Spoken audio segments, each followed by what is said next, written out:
Okay, the recording should have started. So welcome everyone. I will now give the floor to Agrimet for a short introduction of the webinar and the initiative, and then I will give the floor one by one to the different panelists for their presentations. So Agrimet, the floor is yours. So thank you, Stefano. Thank you all the participants to this webinar. I think for the introductions, we will hear from UNEP, and after UNEP, I will take the floor for the kickoff of the webinar. So Buhari, floor is yours. Okay, good morning, everyone. Good morning, Bako and the colleague, Stefano, Anna, and other colleagues in the Luxus and Systema. I would like to really thank you for really supporting us in conducting this webinar. As you can recall, this project is really about helping the green world countries and member states to access information via the high technology related to satellite and cloud technology and other different means of data collection. So I'm very, very happy to see this webinars going on, and it is really extended to all the country, not only the pilot country, but to all the green world country, which is a very, very good approach. We are very happy to see that the interest of the country to participate in this process, and we sincerely hope that after this webinar, a lot of possibility will be available for the country to have access and to use information and data from the satellite product. And I would like to particularly extend our sincere appreciation and thanks to Anna from Lucas and Bako from Agrimet, our colleague from OSS, and all the colleagues who are in this consortium supporting the country to make this project happen. It's a very, very interesting process, which we are looking forward to see the outcome at the end of the process, where we are planning a scientific conference to share the information and to share the data with the different partners and the country. This process has come to at a very right time. As you know, there's a great interest from all the partners all over the world in supporting the green world and providing information, providing satellite information, providing accurate information is very, very important for the process to roll out. So we are looking forward to see how this project will help not only the member state, not only UNEP and Agrimet, but all the partners that are going to support the implementation of the green world to have access to accurate data which can be used for the planning for the planning purpose and for the investment in the green world country. The Global Environment Facility, by supporting financing this project, as shows a great interest in the providing scientific information for the implementation of the green world. So I would like to really thank all of you supporting this process, all of you participating in the process, and I will look forward to see the outcome of this webinar, but also the outcome of the project, which will lead us to the Global Scientific Conference. Thank you very much. Merci, Buhari. So after the UNEP introduction, I want to take the floor on behalf of Agrimet DG. So my remarks will be made in French to allow those participating from speaking countries to follow me.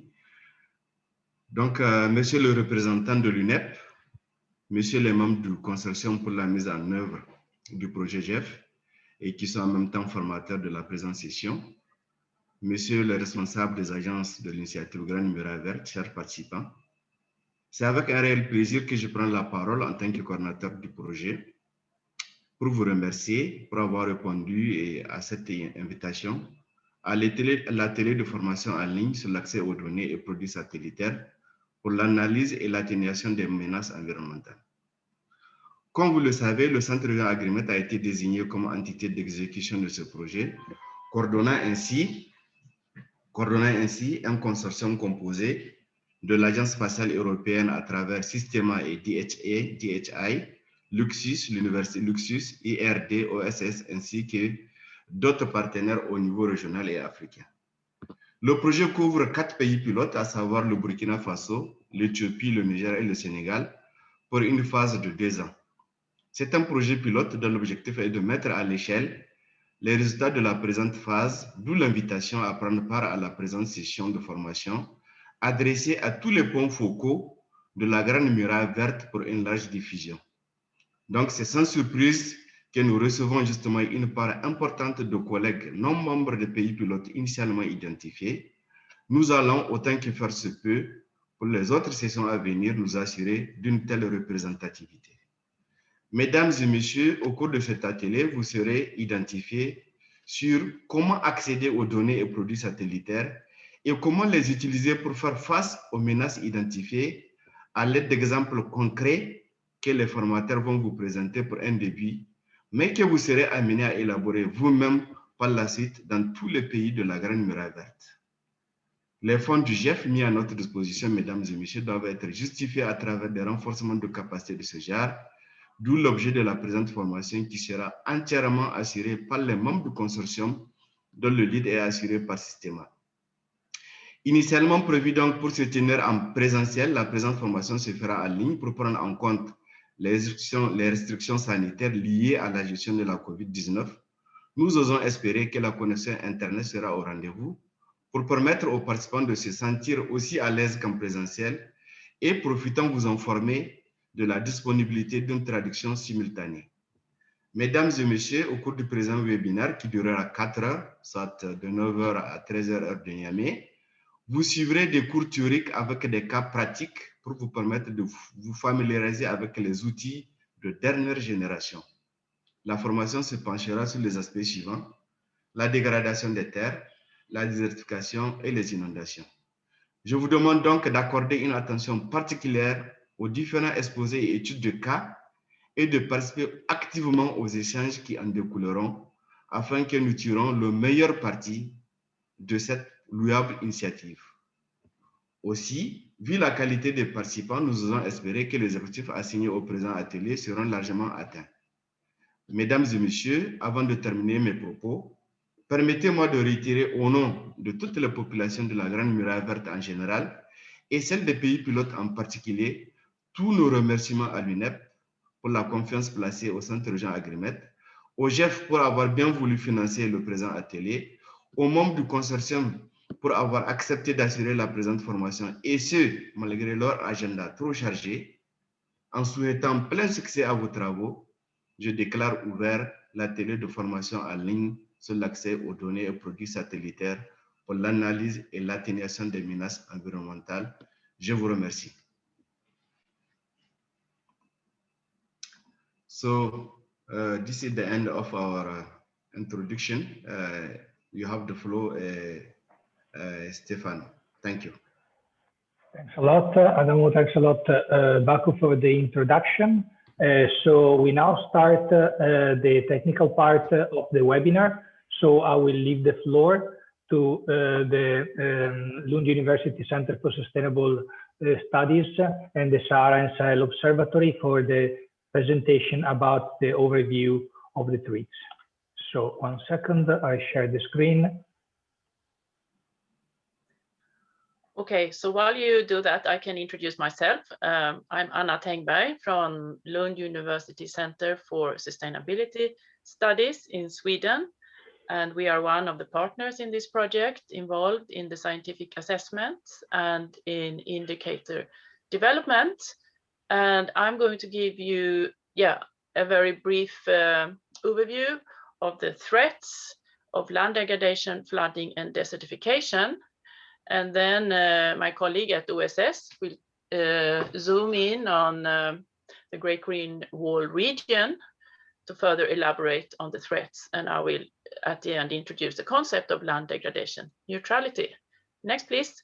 So, yeah, there have been a number of recent assessments of the global problem of land degradation and desertification. We have the World Atlas of Desertification from 2018, the IPCC report on climate change and land from 2019, and most recently, the State of Food and Agriculture report from 2020, with a focus on water management in agriculture. So based on this, we can see that about 20% of the Earth's vegetated land surface is showing persistent declining trends in land productivity, and that Africa is one of the most affected continents. We can also see that 20% of the world's croplands show declining or stressed productivity, and 27% of the world's rangelands. Water stress is a serious issue in smallholder cropland in rural areas in Africa. That's important to remember. And many rangelands are also affected by biomass reduction. And land degradation in a changing climate means that increasing rainfall intensity will exacerbate soil erosion, and prolonged droughts will reduce the vegetation cover of the soil, making it more prone to erosion and nutrient depletion. And problems with flooding will also increase. Next, please. Yeah, so if we take a closer look at climate change and land degradation based on the IPCC report from 2019 that Luxus contributed to, Professor Lennart Olsson at Luxus was the lead coordinating author for the land degradation chapter, and I contributed. We can see that risks to humans and ecosystems from changing and increasing temperatures are serious, and water scarcity in drylands is going to become much more serious. Soil erosion problems as well, and vegetation loss that is already occurring, as I mentioned earlier, in rangelands is going to accelerate. Wildfire damage will become much more serious already at low temperature increases. We will also see tropical crop yield decline because of climate change and food supply instabilities. And this is, of course, affecting food systems, livelihoods, the value of land, human health, ecosystem health, and infrastructure. Next, please. Yeah, and then if we look at the impacts of droughts and floods on agriculture, first of all, we can see here that droughts are very frequent in the Great Green Wall area, shown by the red and yellow spots in the map here. And what is very serious is the impact on agriculture. And in the first graph on the left here, you can see that droughts have a very serious impact on the livestock sector, while crop and croplands are actually more affected by floods than by droughts. But droughts also, of course, is a problem there. And we can also see that Africa is one of the worst affected continents when it comes to production loss from droughts and floods, and yeah, which is serious in this region. So I think with that, I will hand over to my colleague from OSS. Yeah. Hi, everyone. Good morning, and thank you for joining us to this very, very important webinar. Thank you also, Anna, for this introduction. My name is Ndeye Fatou. I'm the head of land department of the Sahara and Sahel Observatory, and we are one of the member of this consortium. Next, please, Stefano. As my colleague said, before giving you some points of our Fred, just to present you briefly, OSS, Sahara and Sahel Observatory, is an international organization, and our mission is to support African countries in the sustainable management of their natural resources. Our action is to provide knowledge tools for sustainable natural resources, promoting integrated water resource, and setting up a partnership to access climate in Africa, briefly. Next, please. Just as Anna said, in the context of the Green Wall initiative, we think that we are talking about most of the time large zone, and for that, as you may know, a lot of program and projects were developed to address this. And we think that EO can help really for mapping and monitoring these issues. Most of the time, measuring the status on evolution of the Earth is very costly, and the Earth observation as alternative solution. They make the monitoring of large area at very suitable spatial resolution with most of the time coherent revisit frequency at almost no cost. And also we can use the technology for essential element which could help information for the monitoring and report the SCG target and indicator. Next, please. Just to share with you, for example, in the context of the Sahel and West Africa program, we use a lot to integrate the Earth observation in indicator and estimate, for example, the space indicator derived from aerospace support. Also, this integration can help to bring the national information in the regional, and that can be very helpful for this project, for example, large-scale assessment of the Green Wall initiative. Next, please. It is a regular process of updating thematic mapping. For example, we can use all this information here is an example for the index of sensitivity to desertification. We can have the regional maps for the Green Wall of the Sahara and Sahel zones. Next, please. In the context of the SAWA, for example, we had two indicators derived from the Earth observation. The main first one is to collect the change in vegetation cover mapping, and the methodology was to use the NDVI-decaded dataset to collect from the Joint Research Commission, assembling and processing. Sorry, I'm in meeting after. Okay. And sorry for that, assembling and processing overdone of action. That was very, very information to derive this kind of monitoring the change vegetation in a large zones using Earth observation data. And my colleague Evans will go into do throughout the methodology that we used in the past to derive this kind of indicator. Next, please. Also, the second indicator that we measure using Earth observation is the carbon accumulation. It is a very, very useful indicator when we talk about sustainable land and water management in this kind of large-scale assessment, which can be one of the key performance indicators retained by the SLM program. And also, my colleague Anna will going to talk about it. It is one of the sub-tier indicators recommended for tracking progress toward LDN compared to the baseline and measuring above and below ground biomass and carbon stock. When we talk about also to use Earth observation and satellite data, I think we need to take account for all the progress that made by the national partner in the field. And using Earth observation can be very, very useful. Next, please.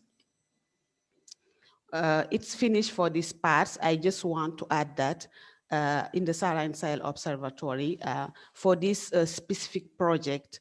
And in collaboration for all the partners, we're going to work with the national partner to bring all the information that we can have and to develop a set of indicators can be very useful to monitor the large-scale assessment of this program. Thank you very much.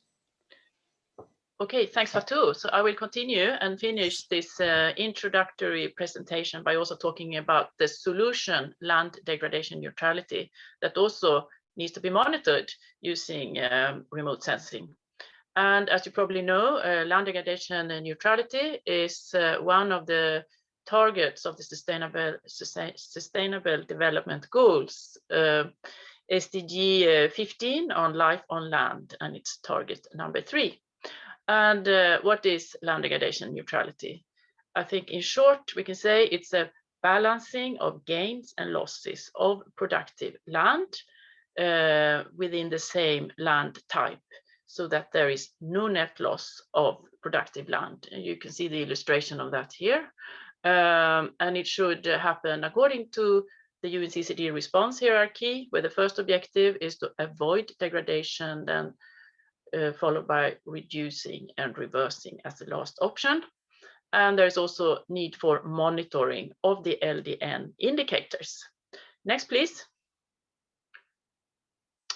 Also to design an LDN scheme, you need to ask some questions here about land degradation.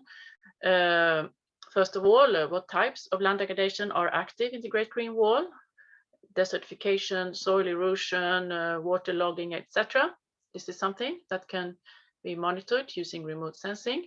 But you also need to know what are the leading causes and drivers of land degradation, the biophysical as well as the socioeconomic drivers. And here you need to use other sources of information probably. You also need to identify what land types are most affected by land degradation, where you can also use, of course, satellite imagery and products. And the final question is, what technological approaches or solutions have been used or are best for 1, avoiding, and 2, reducing land degradation, and 3, restoring degraded land? And that is a step that is not covered here. Next, please. Fatou also mentioned that there are 3 global land degradation neutrality indicators. It's land cover and land productivity and carbon stocks. This needs to be combined, of course, with national and sub-national indicators of land-based ecosystem services, including socioeconomic impacts. Here you can use remote sensing for the monitoring, but you need to combine this also with monitoring progress towards achieving LDN, where you also need to look at process indicators related to adoption of enabling policies and monitoring systems, and stress reduction indicators related to area of sustainable land management adoption and area of restoration. Next, please. There is also a one out, all out rule for these global LDN indicators. So it means that even if the 2 indicators are neutral or positive, if 1 indicator is negative, you have a loss of productive land. And neutrality is achieved when the area of losses equals the area of gains. Next, please. So this is an example of how the calculation is done, and I'm showing this because these are the principles underlying also some of the products you will look at later. So if we have in the map here on the left-hand side, the different land types, we look at the blue ones representing rangelands. Then you need to establish and monitor the metric values at one point in time here, let's say 2020, and see what happens over time. Let's say 20, see what happens 20 years later. Then if you have, as I said, a negative change in just 1 indicator, you have a loss. You can also have no change, and you can have improvement if you have no negative changes, but one positive change. Then to establish your land degradation neutrality status, you add and subtract these land areas depending on whether you have losses and gains, and you come up with a value related to the hectares of land you are gaining or losing. And then you can say whether or not you have reached your target of land degradation neutrality. And you will see more about this later today. Next, please. So this was the end of my presentation. And if you want to read more about the threats and also land degradation neutrality, you have the references here. Thank you very much. Thank you, Anna. Thank you for your introduction to the subject. As I was saying before, if you have any question, please write in the question and answer tab in the chat, and then your question will be answered later on. Now I step in because the next part of the webinar is about the use of satellites, or better, the products that are available from satellites and from initiatives that are currently ongoing and that you can access for free. Short introduction of myself. My name is Stefan Natali. My background is in general physics and use of satellite data for Earth observation. That was my studies and my work since more than 20 years. I am currently working for a company, a private company in Austria, and our scope is to facilitate as much as possible the access of satellite data by all different types of users, not only experts, but also decision makers and so on. So what you're going to see now is a short introduction of satellite technologies and products. I would invite also Sylvia Huber from DHI GRAS to have a short introduction, since she supported also this presentation. So Sylvia, for a second, if you want. Yes, thank you very much, Stefano. Good morning, everyone. My name is Sylvia Huber, and I'm working as a remote sensing specialist at DHI GRAS. DHI GRAS is a small remote sensing company, also a private company like Systema, and we are in Denmark. And originally, I'm a geographer with a PhD in hyperspectral remote sensing.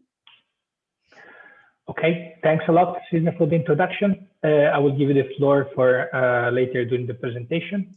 Now, the summary is this one. So basically, we go through some principles of satellites, optical and SAR satellite observations, so passive and active sensors.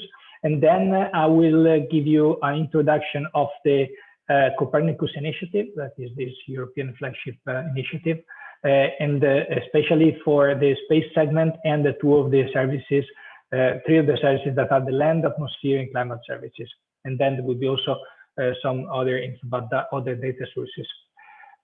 So just to give an idea of what is the difference between the different types of satellites. When we talk about geostationary satellites, we're talking about objects that are flying above our head at an altitude of about 36,000 kilometers. The specificity of these satellites is that they rotate exactly at the same speed of Earth. So they observe, they are fixed on a specific point, and they keep observing the same part of the globe continuously for all their lifetime. Currently, there are many of them. They are all placed, let's say, above the equator at different longitudes. So the one that is observing Europe and Africa is the main one, is the Meteosat satellite, and it provides continuous monitoring every 15 or 30 minutes of this part of the globe.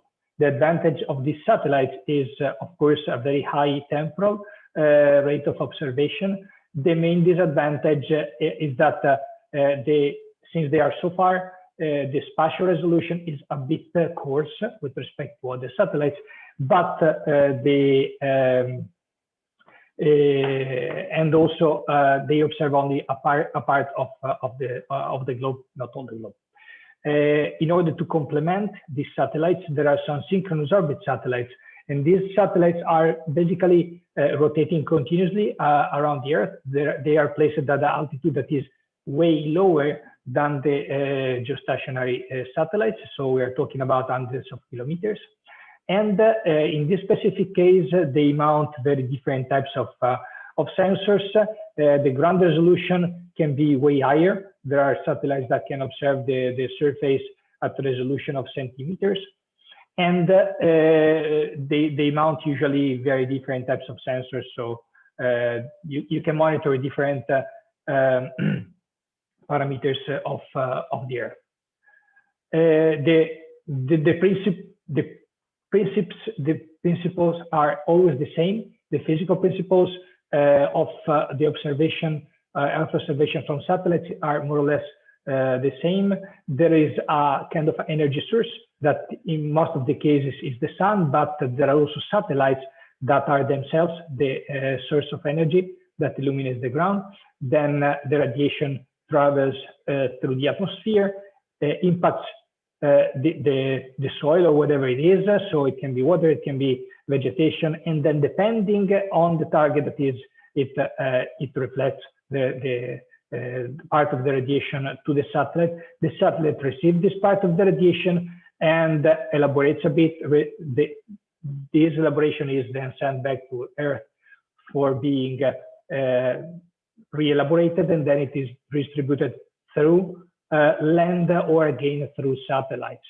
So there are different, I would say, elements that should be taken into account: the interaction with atmosphere, the interaction with ground, twice the interaction with atmosphere, and then this is the physics behind the observation of Earth from space. There are different types of spectral bands that are used. Now we will focus mainly on the visible and near infrared part and in the macro part. In this specific spectrum, there are mainly passive sensors. So that means that they use the sun as a main source of energy. In this spectrum, instead, there are mainly active sensors that use themselves as a source of energy.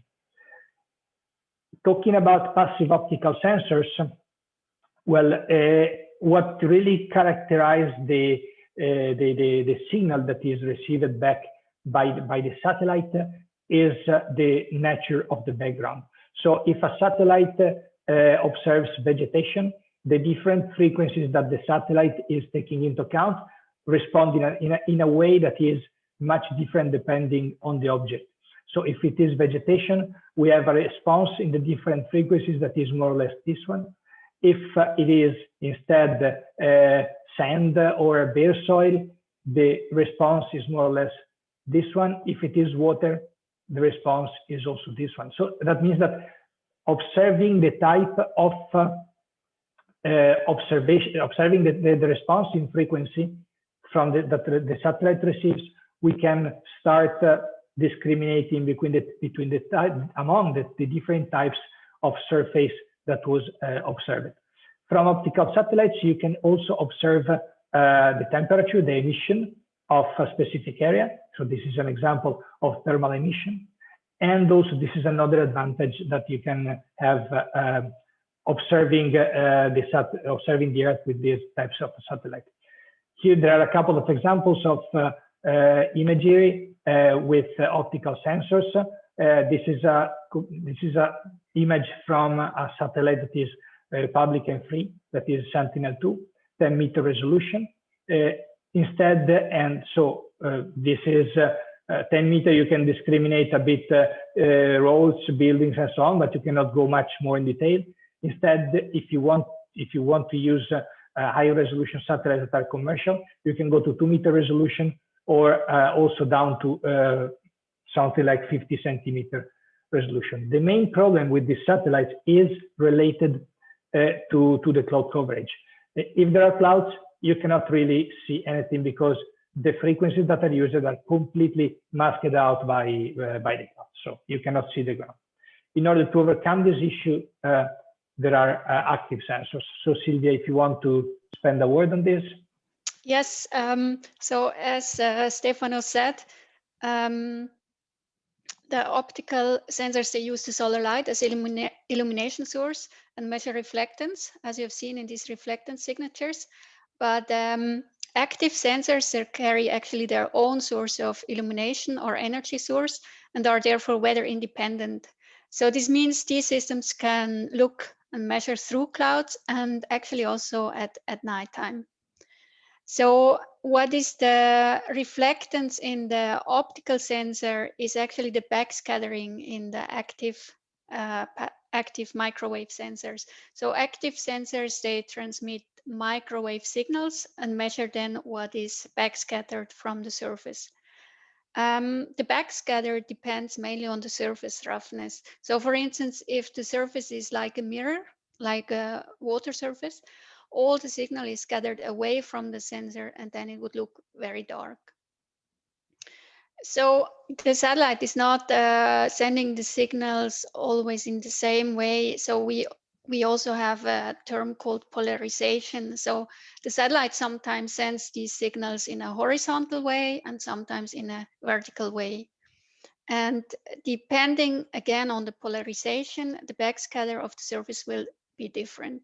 So we can use this as an additional indication to interpret the land surface. Like optical sensors, we also have wavelengths in active radar systems. So Stefano showed the solar spectrum in one of his previous slides, and there you could see at the very end of these wavelength regions, you had some letters like X, C, L band. So usually, yes, exactly these ones. So usually when we talk about microwave systems, we talk about X band, C band, L band, or P band, but these are also related to a wavelength. And in general, the longer the wavelength, the deeper the penetration in a canopy or the soil. So if we want to look into biomass, for instance, then we would use a L band, which has a long wavelength. In the center or at the bottom of the slide, you see 3 images. Some examples. On the left-hand side, you see a Sentinel-1 image from beginning of February. And there you see how it would look like in a vertical polarization. So the satellite have sent the signal vertically and also measured what is received back vertically. So it looks very different from an optical image.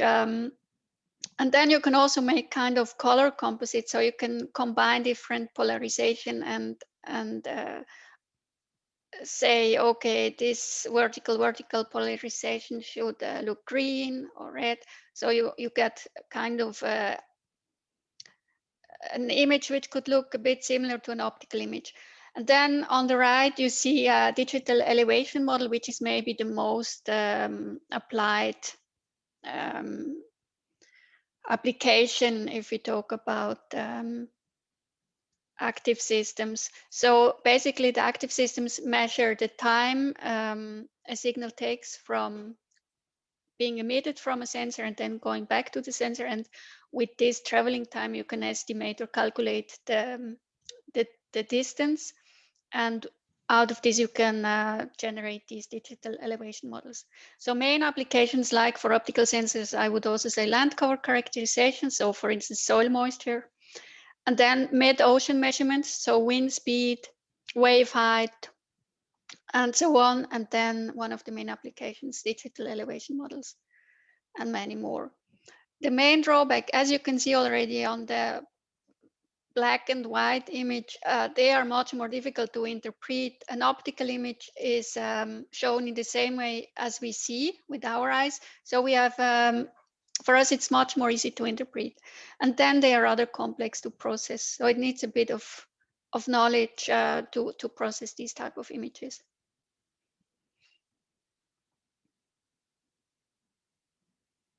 Thanks, Silvia, for the explanation about the active microwave sensors. Now we'll spend the last few minutes of this presentation to introduce the Copernicus program. The Copernicus program is a flagship program of the European Union, and it has started far at the end of the 90s. And the scope is basically to create the largest worldwide program for monitoring the Earth, the environment, and the ecosystems.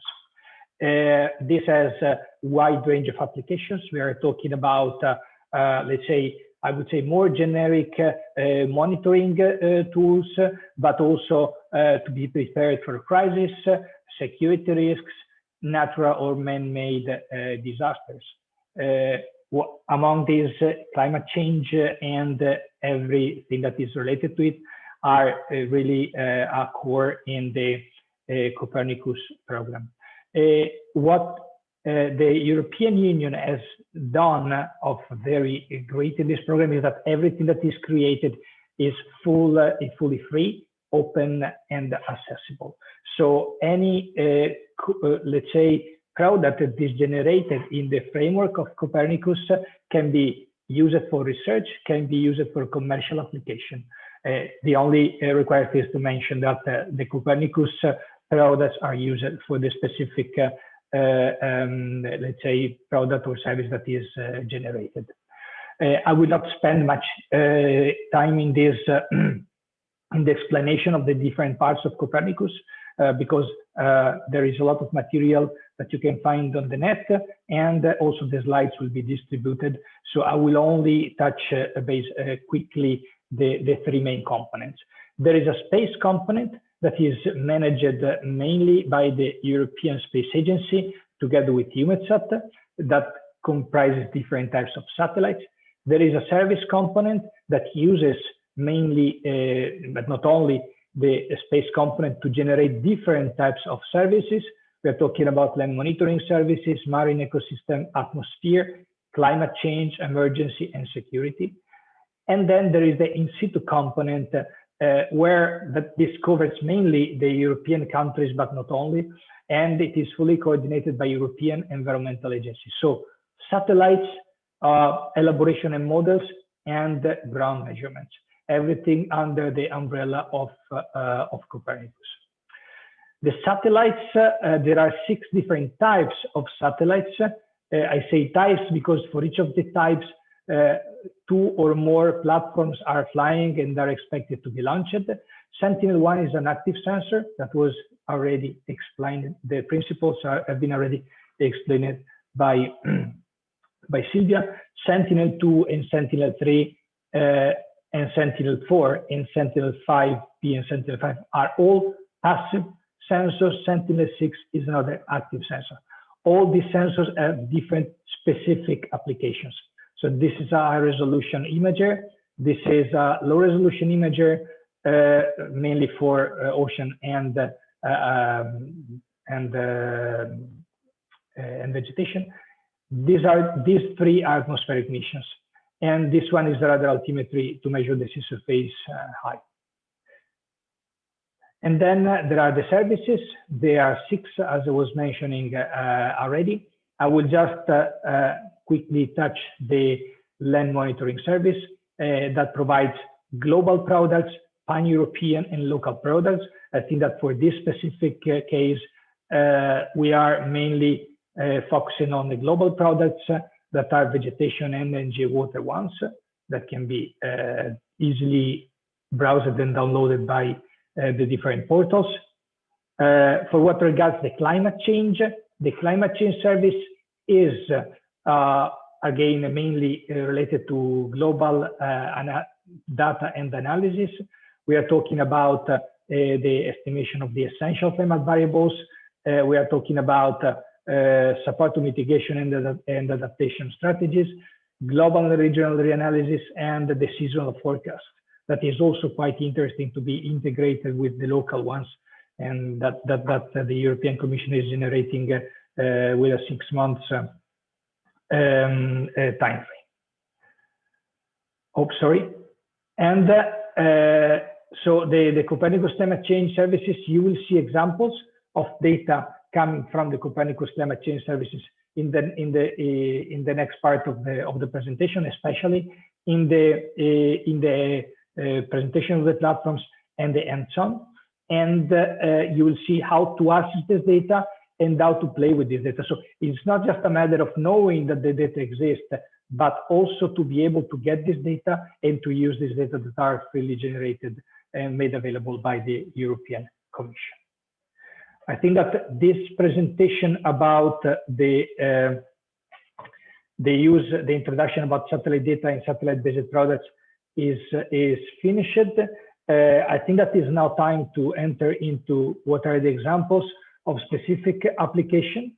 And for this, we start with application related to land degradation. And for this, I will leave the floor. Give me a second to open the slides to Altaf. Oh, thank you, Stefano. Probably yours. Thanks. So I'm Altaf Mshish, currently a researcher at Lund University, working on this GEF project with the indicator framework and trying to look at impact assessment of GEF projects. I will show here two examples of how to use remote sensing data for land degradation monitoring. The first one is for monitoring land degradation using the Trends Earth toolbox. And just as a note, we will have another webinar dedicated to how to use the Trends Earth toolbox. You will hopefully receive an invitation for that in the coming days. So I hope you will want to join. And then the second example will be to look at how we can distinguish between human and climate impacts or drivers of phenological change or vegetation change causing land degradation. Yeah, next. So in terms of monitoring land degradation, here I'm showing some concrete examples of what it looks like of what Anna has been presenting about land degradation neutrality. So we've talked about looking at 3 different indicators for land productivity, land cover, and carbon stocks. So here, this is an example using Trends Earth that uses the MODIS data for NDVI at 250 meters, land cover data from ESA, and carbon stocks with the initial stocks from soil grids, and then using some conversion factors based on land cover changes. And so this one out, all out policy kind of or motto to aggregate these 3 indicators into one SDG indicators for monitoring land degradation is presented in this figure. So for example, you classify productivity changes in terms of either improved or degraded, same for land cover and for soil carbon. And if one of those indicators is degraded, then we say that there is a degradation, or if so all of them must be improved for us to say that there has been an improvement. Yeah, next. So here, just to show some examples of that for the 4 pilot countries. So this is land productivity trends between 2001 and 2018. And yeah, so the more reddish ones are degraded and the more green is improved. So these are statistically significant trends. Yeah, next. Same thing for land cover changes. So we look at the difference between 2018 and 2001. Again, there is on the website for Trends Earth, you can see how these categories are classified. So usually if you move, for example, from a forest to cropland, then there will be a degradation. So you lose some productivity of the ecosystem. Yeah, moving on. And then same thing for carbon stocks. So those are based on those conversion factors based on the land cover changes. So this shows a change between 2018 and 2001. Next, so combining all those 3, looking only capturing like when a pixel has all those 3 indicators as improved, then it will show here as improved. if one of them is not improvement, then it will be degraded or stable. Now for the second example, this is based on a previous study that I had on croplands over West Africa. And here the aim was to try to look at the influence of agrarian change or policies for cropland intensification and see what impacts they had. So we again used MODIS data 250 meters. So we looked at trends in integrated NDVI over the growing season. And we tried to see if there was a relationship with climate data. So this is using ERA 5 data that I suppose Stefano will be talking about later. So we've looked at rainfall, temperature, and radiation, but you can also add soil moisture, CO2, and other types of data. And we see if we establish the relationship between them, and then using the rest trend method. So whatever is the residual of this relationship, and see, so if whether this relationship is significant or not, and then looking at the residual trend of this relationship. And by comparing the trend and the trend in the residual, you see if there is a greening or a browning, and whether this can be attributed to climate in case of a significant relationship, or to other drivers. And here we moved a step further, looking at the relationship with phenology. So you can choose either start or length of season. Again, that's taken from the MODIS data. And see if there is a relationship between the integrated NDVI and the start or the length of the season.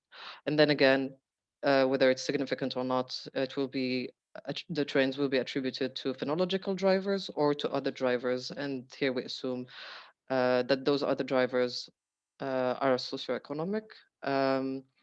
And if it's a positive, we assume that it is a result of whatever management change has occurred. So either an increase in fertilizer use or irrigation. And if it's negative, then we say that it's due to land degradation. Yeah, so you can see the results in the next slide. So here, just to show you the trends over time for the length of the season, and also for the integrated NDVI. And you can see some areas where there is browning in the Sahel, especially in Mali and Niger and some parts of Burkina Faso, but then also browning, especially in other parts of Burkina Faso and in Senegal. And yeah, so moving. And then here, looking at the different trends. So the first map, the A1 looks at just the difference between climatic and others. So if it's a green, and it will be in dark blue for climatic or lighter blue for other drivers, and then the brown and are dark red or light gray, whether it's climatic or not. And then if we take those other types of greening or browning, then we can, using the second part of the trends analysis, look at whether they are due to phenological change, and those can be indirect climate or indirect management changes, or to, as we said, inputs or degradation. And from that map, you can construct graphs like the one you see here for each country, distinguish between the crop area influenced by all these drivers per country. Yeah. So here I just wanted to add a small note on when we use these types of analysis. So we've had a lot of times, if you see in the previous maps that I showed, I have kind of ignored that northern area. So whenever there is a desert, like a desert area, and that's usually some kind of bias that we have, that, okay, we assume that vegetation is not significant enough in those areas. And then NDVI might be influenced by dust particles or sand dunes. And then we just assume that the changes we can see are some errors. So here we looked at some of those greening or like some of those improved trends that we found with the Trends Earth, and looked at what they look like on Google Earth images. So the first point, as an example, is in the border with Mali. So if you press next. Then that's what it looks like on a Google Earth image. Unfortunately, I couldn't find a time series for that location, or it was very coarse resolution if you go back in the past. But here you can see that it's scattered trees. And do assume that those trees have been existing for quite some time, like before 2000. But then what could explain this greening trend? So it can be that areas between the trees eventually with an increase in precipitation will turn into some grasslands. But it can, but here it's like really shows that it's important to have local knowledge to be able to see, okay, is this pixel that is green, is it really, did something really happen here, or is it an artifact of NDVI? But then in other cases, so if you see the example 2 over there, so here we had a different, two different images from 2006 and 2019, and you can clearly see that there is more green in like quite denser vegetation on both sides of the river. So this is, for example, quite clear that something happened. Yeah. And that's it for me. Thank you.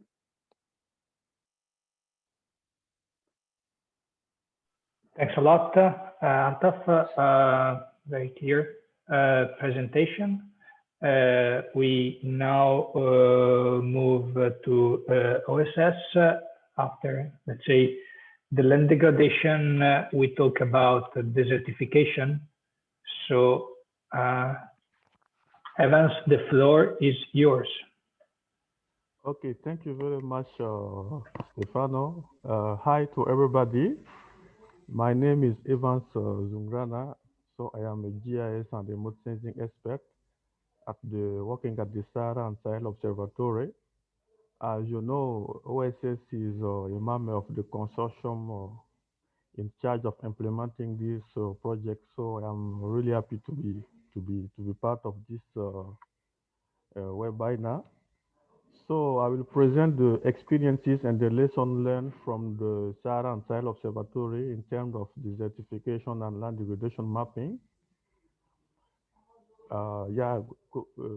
Next, please. And the presentation will highlight two main points. The first point is related to the desertification mapping and monitoring using Earth observation resources. And the second point will be focused on the land degradation monitoring for specifically land degradation neutrality assessment and reporting. And this is the first step because my colleague Mustafa Mimouni will be performing a kind of demonstration of the practical tools that we have developed in a second step. So next, please.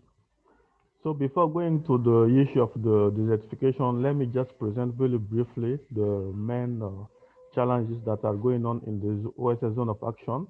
So there are two, the challenges, the climate change and its variabilities, particularly highlighted with the rainfall deficit, the temperature increases, the evapotranspiration, and particularly the aridity, which are particularly frequent in this part of the country, and with water stress. And the second main challenge in this OSS zone of action is about the degradation of the resources, which is due to the anthropogenic pressure and its effect. We also have a lot of over-exploitation on the groundwaters and its pollution.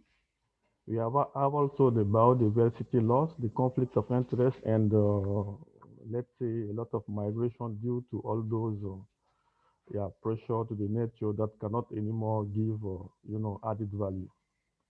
Next, please. So now to face all these challenges at OSS, a scientific and technical program is being implemented in the, let's say, three main axes. The first axis is about land, the second on water, and the third on climate. And to implement these three axes, uh, two set of activities are being done. The first set of activities is about the analysis, monitoring, and early warning. And in doing so, we used to, exploit and valorize the Earth observation tools, let's say the remote sensing tools in the combination with local observation and socio-economic resources. And the second set of activities we use to perform at OSS is the development of decision support systems. So everything that is decision-making tools. Yeah, next, please. So I will now present the activity performed at OSS in terms of desertification. As you know, the desertification, according to the UNCCD, is the land degradation in arid and semi-arid and dry subhumid areas, which are resulting from the factors including climatic variation and human activities. So, uh, concretely talking, what we have done at OSS is to, in terms of exploitation of Earth observation resources, is, to adopt, let's say, two main approaches. Let's say two main approaches.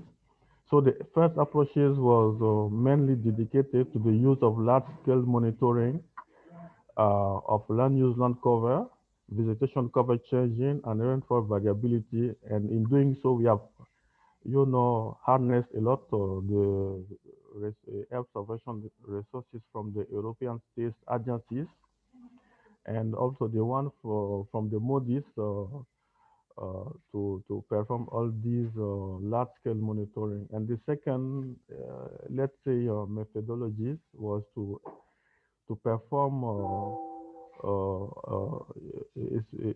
specific map on the index of sensitivity to desertification. So next, please.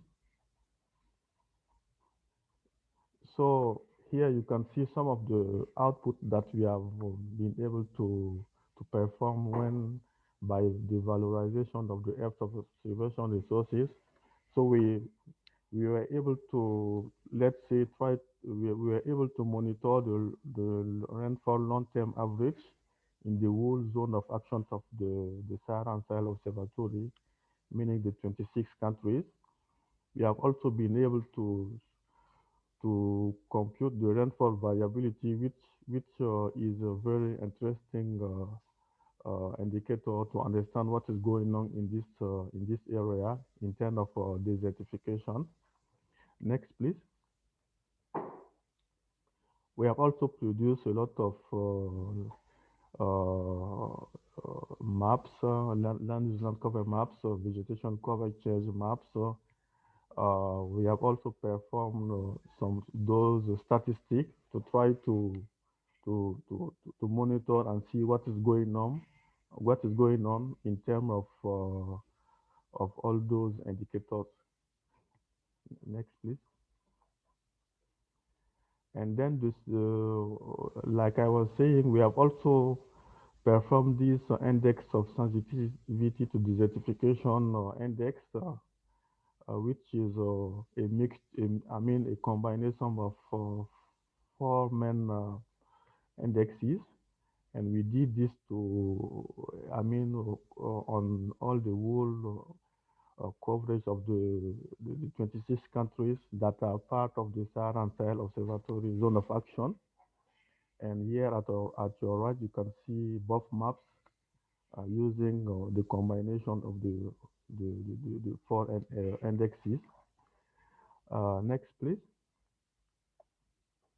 And then as first conclusion to in terms of desertification mapping and monitoring in from all we have done, we can say that this issue of desertification can be monitored and assessed objectively and using measurable indicators at different scale. What we came to know also is that we can use low and detailed spatial resolution images,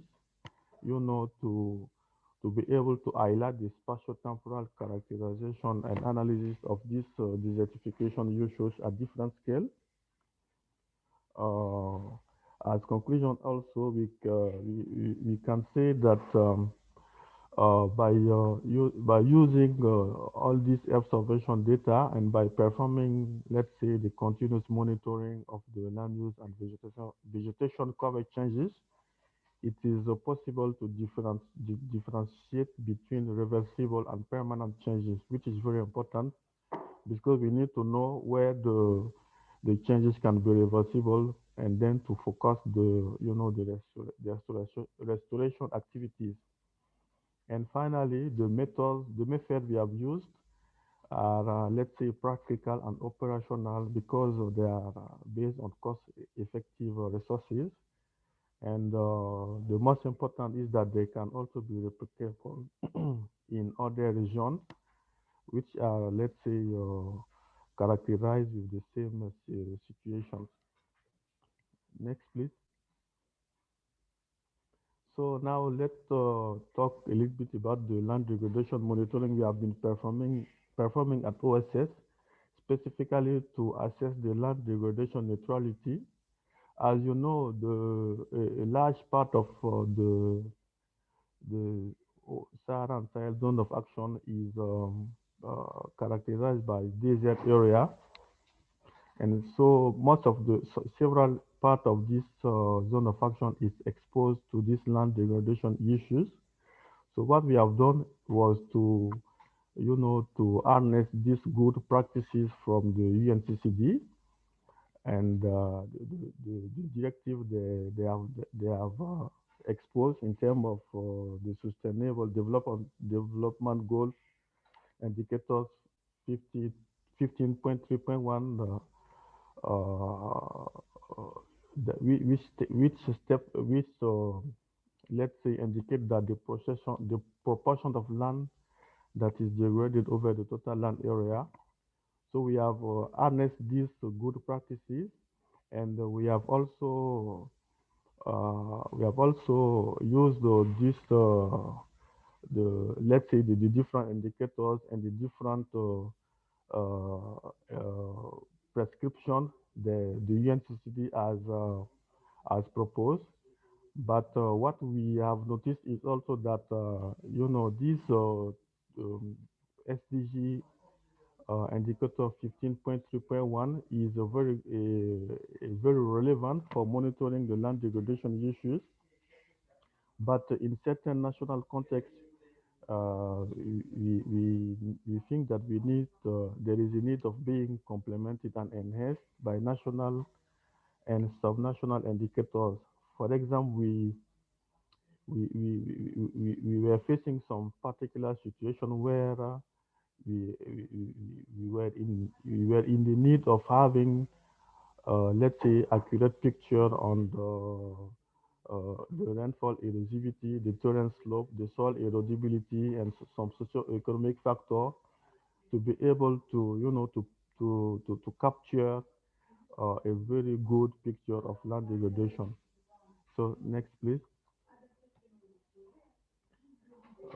So from all these experiences, we have, uh,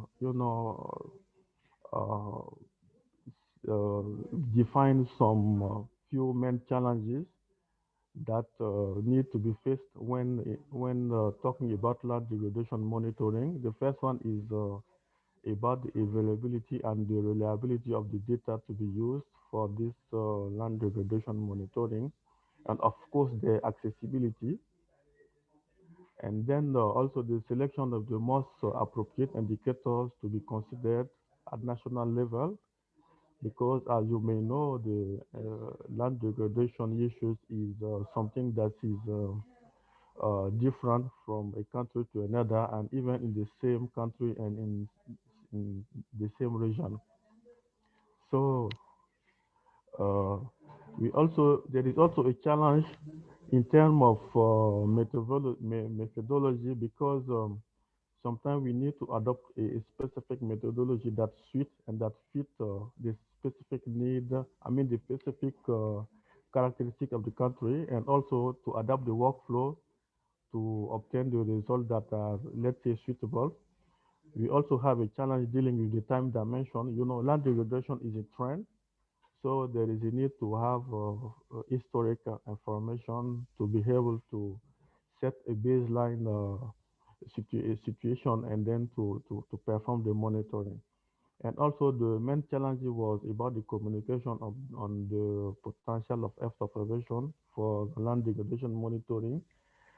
In the most of the countries, there is the need to raise the awareness at national level, so that this potential of Earth observation can be really harnessed. So next, please. So this is an example of what we have done at the regional level, and we have made an extensive use of the Trend Health tool to perform the land degradation. I mean, to perform the land degradation analysis, and to specifically monitor this SDG 15.3.1 indicator. And we have used the two methods, the one from the Trend Earth land productivity, and the second one from the Joint Research Commission. And when it was about to talk about the interpretation, we were facing some trouble, because we couldn't, make it clear to our decision makers. We who sometimes used to ask a lot of questions. So these are some of the concerns we were facing at the regional level. Next, please. And we did the same at national level by taking a pilot country, Tunisia, and we almost came to the same situation with those crucial questions. And can this information be used directly by the member countries?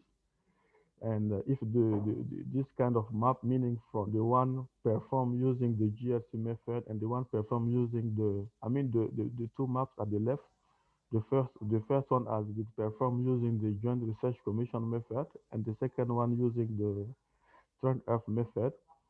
So the main question was, by presenting these two maps in front of the decision makers, I don't know if it is possible to easily let them understand this phenomenon, because the results are quite different. The same for the Natural Resource Manager. And one of the questions was also about the rules, the real state of the degradation that is highlighted on this map.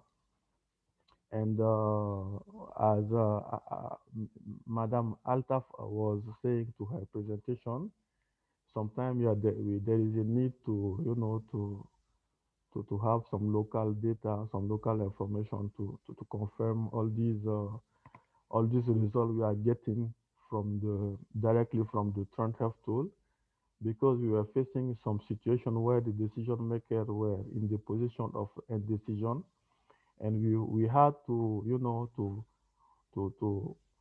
to add some additional let's say information or steps to avoid this possible loss of credibility, so that to make them understand that, yeah, it is something that can be useful for them.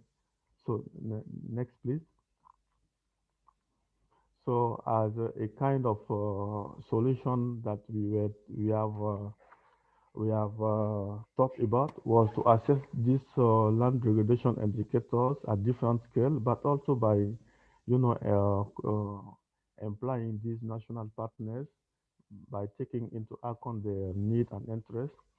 So by doing so, we have you know, adopted two main approach, the multi-level approach, which has led us to perform the analysis and the mapping at two main levels, at regional level using the low resolution time series vegetation indices, and also at local level using Landsat data combined with, of course, ancillary data. And by doing so, we were able to, you know, to highlight some concrete hotspot in terms of land degradation. And what we have also done is to, you know, to perform, I mean, to rely on this participatory approach by involving the national thematic experts in the different countries to, you know, to make all this, let's say, much reliable. So next, please. So this is, for example, a specific case we have performed in one of our local institution here in Tunisia called, we have called him the champion user, because it was an institution that which was very interested in the valorization of these Earth observation resources. So we had some practical, some practical session because when we got in touch with them, they wanted to know what is going on in their, in their governorate. The map you are seeing at the right is the extent of their governorate. So they were in the situation there where they were thinking that the forest and the shrubland are getting, you know, lost because of the increase of the agricultural land, particularly in the slopes. So, but this was the basic assumption, but they didn't have any, let's say, observation resources to justify that. So what we have done is to, you know, to assist them in, you know, gathering all these observation resources and to performing these land use and coverage changes mapping. And then the validation process also has been done with the assistant. And at the end, we were able to perform a relevant assessment and the monitoring of these land degradation hotspots. So yeah, next please. Evans, may I ask you to go to the conclusions because you're already 5 minutes ahead. Okay, so okay. As a recommendation, two main recommendations, the integration of spatial resolution and the performing of participatory approach. Next, please. And then the second conclusion, as you can see, advocacy on the use of Earth observation, the development of specific workflow dedicated to land degradation and indicator monitoring, and the development of more use-friendly dashboard, and the stabilization of multi-level and participatory approach, you know, to remedy these Earth observation constraints and limitations. Yeah, next, please. Yeah, this is yeah, more or less the same as the next slide. And also the most important, you know, the consideration of the GEOLDN Africa institution that can be useful to promote all these, you know, achievements. Yeah, next, please. And the last slide, all that I've said will be performed more practically by my colleague Mustafa in his presentation, because we have developed some specific tool, practical tool, decision tool, tracking land degradation. So we'll go through them and yeah. So thank you for your attention and sorry for you know, overpassing the time. Thanks a lot, Evans. It was nice to see all these applications. Now we move to the flood analysis. I will now give the floor to Sylvia Huber. The floor is yours, please. Yes, thank you. Yeah, so we have a little bit of change now. We go to look at floods and a little bit the methods how we can map floods. So basically we can use both active and passive systems, so optical and radar remote sensing systems to map floods. And next slide. So the only difference, as you know by now, is that with the optical systems, we have a problem with the clouds. So we cannot see anything. And with the radar systems, we can through the clouds and can map the flooded areas. The problem, of course, is when it's raining, we have clouds. So radar systems come in very handy and usually are most often used. But in general, we normally combine both data sources. Then next slide. So first, I will briefly talk a bit about how we can use optical data for mapping floods. Here again, you see the reflectance signatures, as Stefano showed them already, with water, green vegetation, and soil having very different reflectances in the solar spectrum. And then next slide, please. So in this slide, you see Niamey in August 2020. Niamey experienced regular floods, just as the example on the right in the news from August 2019. And this image is from Copernicus Sentinel-2 satellite at 10-meter resolutions, and you see it as we would see it with our eyes. And this image is just taken before a flood, which you see on the next image. On the next slide. So this is the same scene from September 15th, and you see actually a large part of Niamey along the river is flooded. And I think real life experience you can get from Baco who experienced this. Then the next slide. So instead of using only the red, the green, and the blue channel to look at an image, we can also use different band combinations. So in this example, you see near infrared, red and green bands combined, and then you see the otherwise brownish river appear suddenly in a light blue color. I added a link on the right-hand side of the slide to a EU browser. Actually, this is a very handy app where you can search images and then you can display the images with different band combinations. So all the images I show afterwards are done there. So I think it's a very handy tool where if you have a situation where you would like to check how does it look from space, you can just go on this app and see if you find images for your area of interest. And then the next slide, please. So in this slide, you see another band combination. So probably all of you know the normalized difference vegetation index. This one is just another index combining near infrared and shortwave infrared to get actually a water map. And all the values of this index, which are above 0.5, they are mapped as water bodies. So this is a very fast way to outline the flooded areas. Then the next image or slide, there you see another index. Actually,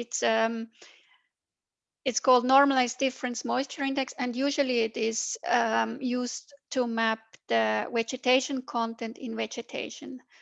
But I think it's good to look at different data sources, different indices, and it can maybe give extra knowledge to your area of interest. So you see it mapped again very well the river in dark blue, and then along the coast you have some areas which maybe are not totally flooded, but still the soil will be very wet and maybe muddy, so they appear as well as a bit flooded in this moisture index. So by looking at different indices, you will probably get a more complete picture.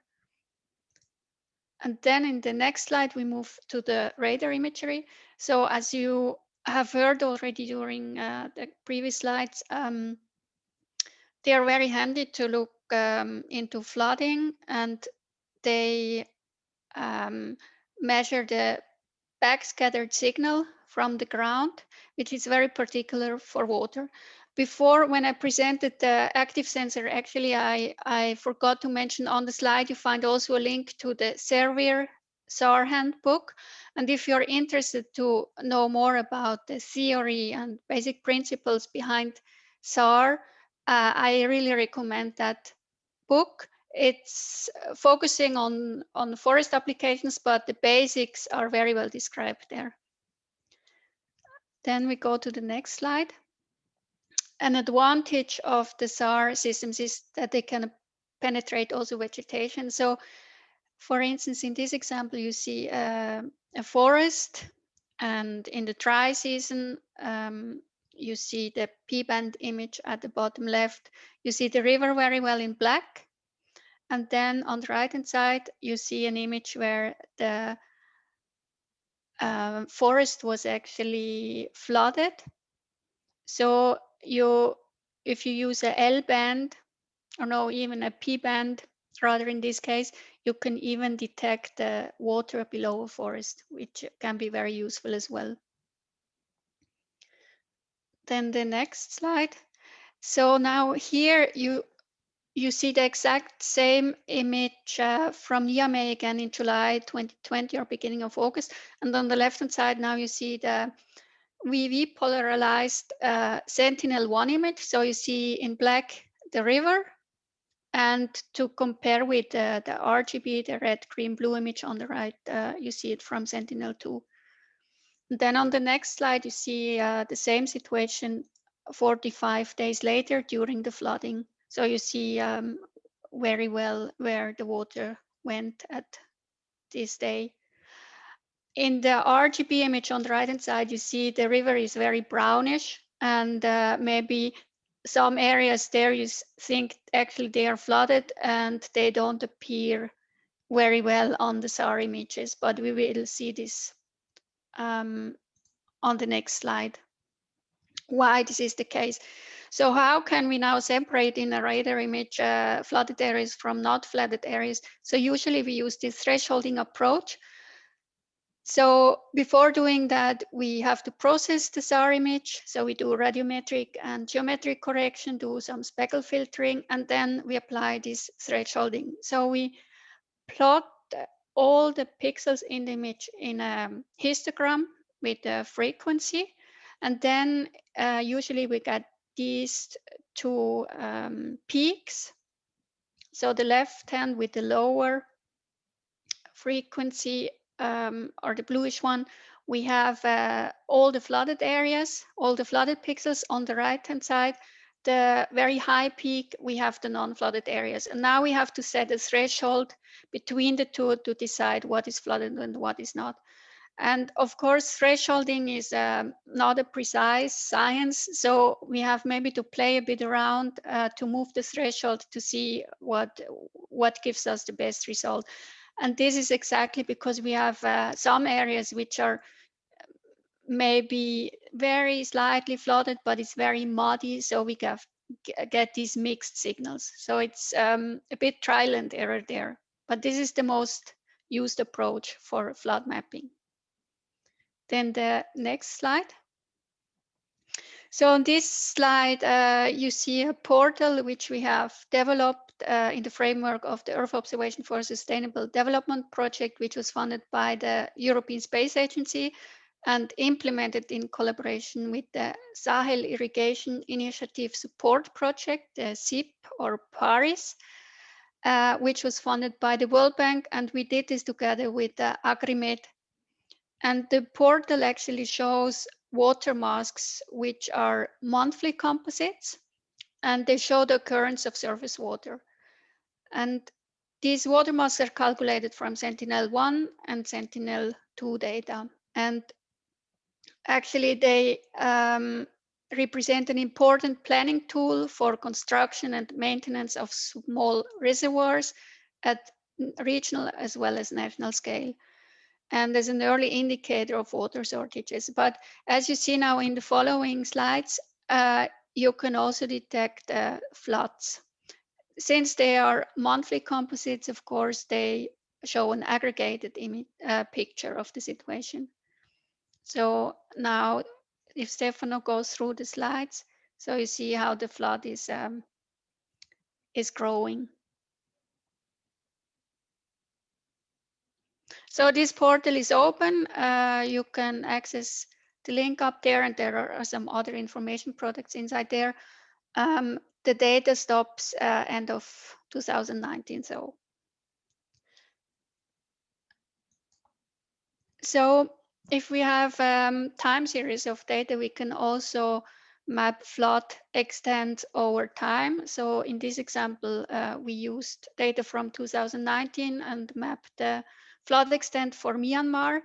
And this gives us insights into the development of floods. So we can see how they spread and which areas are impacted over time. And in the next slide, we see a flood frequency map for the entire Thailand. Flood frequency is very useful information because you can see which areas are how often impacted by surface water or floods.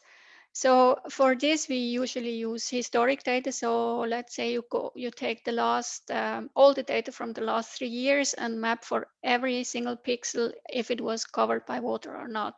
And this then you can use for instance, mitigation planning. So where should you build infrastructure or where rather not, and so on.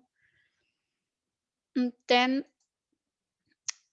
the next one, so in general, Earth observation, we can use it for responding to disasters. So we can quickly get an overview where is the area flooded, where is it possible to evacuate people, which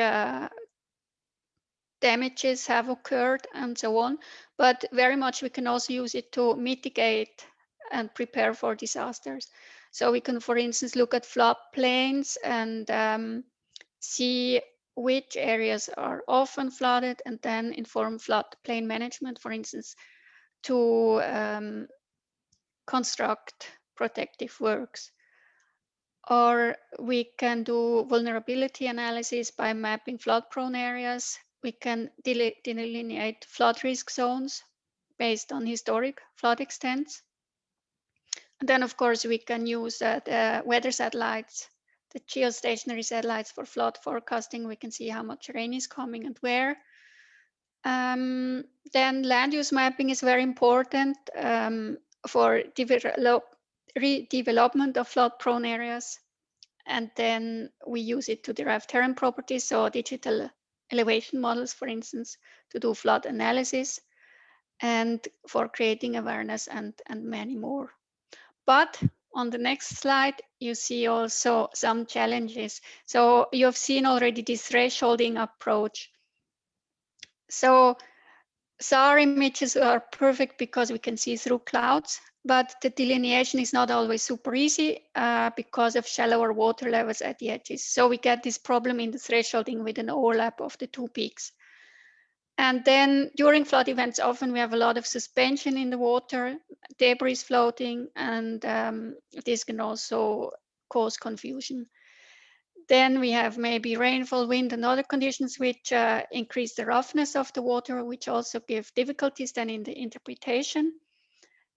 And then the timing. We don't have always an image available exactly at the day of the flooding. So I think for Sentinel-2, the optical data, we have every 5 days an image, and Sentinel-1 maybe every 3 days. So there is not always exactly an image available. But as you know, the frequency is getting higher, so more satellites are available. And then we also have a bit of problems in urban areas with radar. So we get a lot of signals back, you know, within houses, the signal is not clear that we can interpret it well. So these are a bit the challenges. Finally, to conclude, I just want to mention this Global Surface Water Explorer is a portal developed by the European Commission's Joint Research Center in the framework of the Copernicus program. And this portal again is free, and it shows the location and temporal distribution of surface waters. It's not exactly mapping floods, but still it might be very interesting for your project area or areas of interest to look at and see how the water occurrence changed over the last many decades, actually. So with this, I like to conclude. Thank you very much for your attention. Thanks a lot, Silvia, for the clear presentation and also for fitting perfectly with the timing. I think that we had very good examples of how satellite data can be used for different aspects of land degradation, desertification, and flood mapping. Now it's time to move a bit more in detail on the use of and how it is possible to access this data. Silvia has already told us about one possibility, that is she showed a couple of portals. One of them was developed in the framework of an European Space Agency initiative, that is the Earth Observation for Sustainable Development.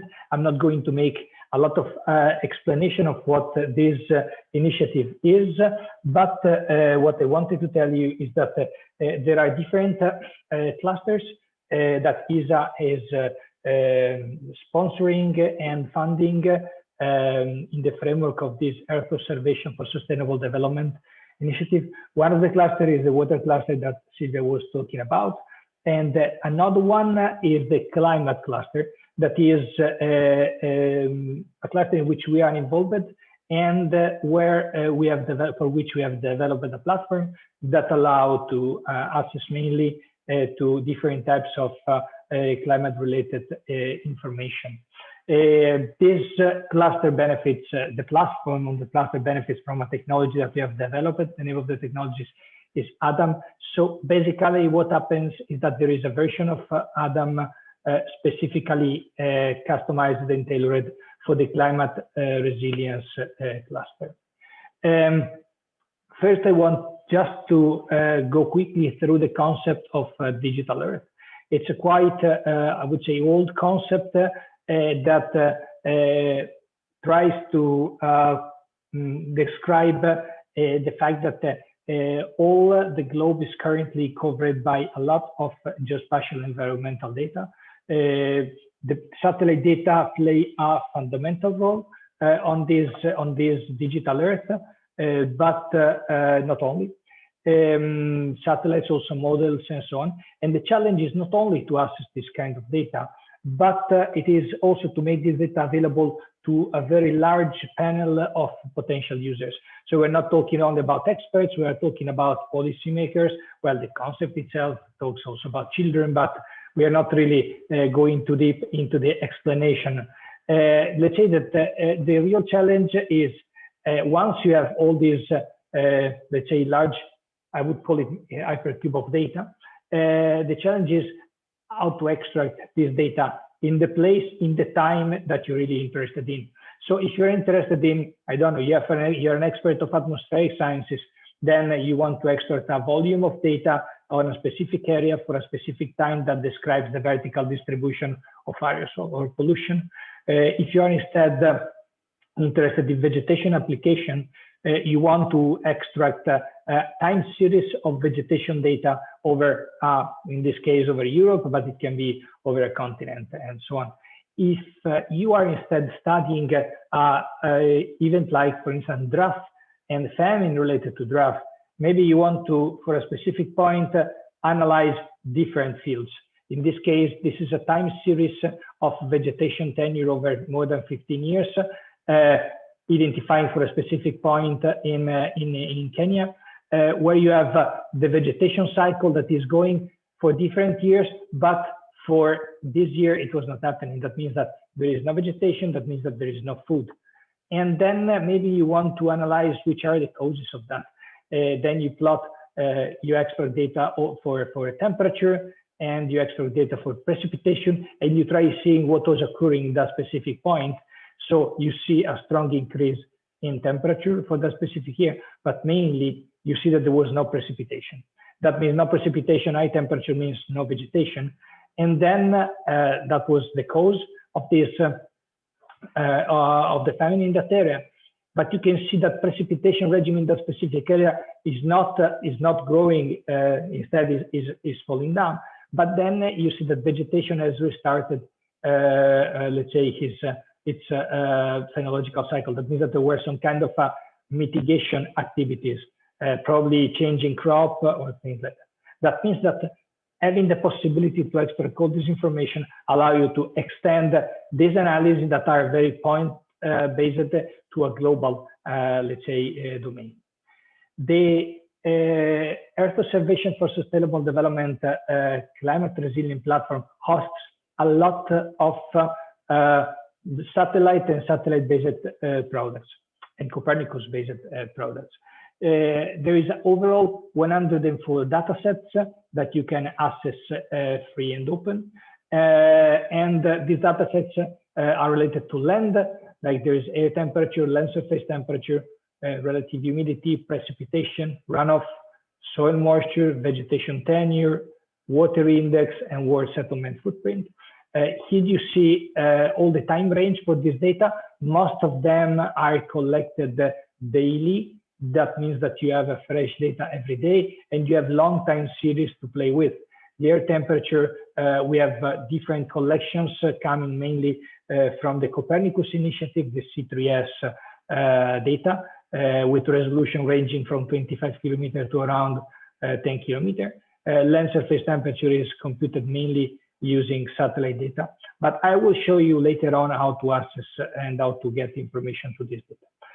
We have ocean products, and I think that most important for this platform is the computation of a set of climate indicators.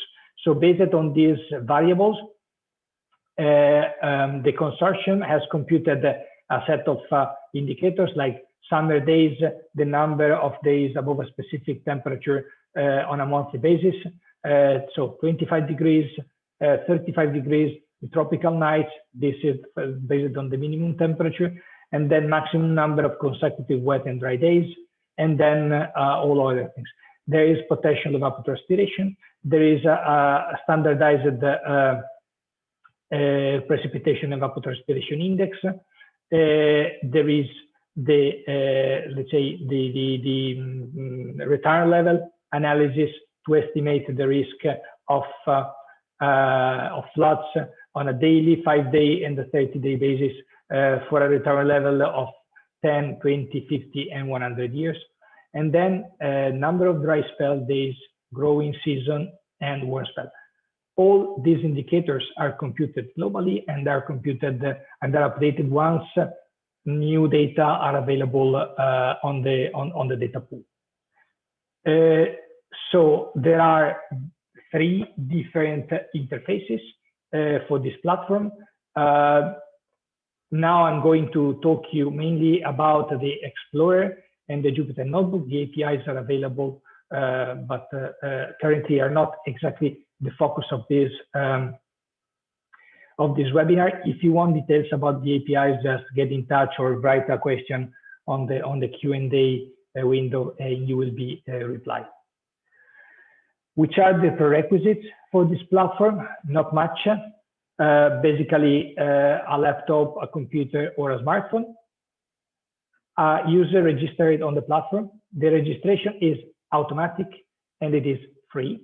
So if you go to one of these 2 links, let's say this is the link for the Earth Observation for Sustainable Development, and then you go to the platforms, or you go to the Explorer. This is the direct link to the user interface.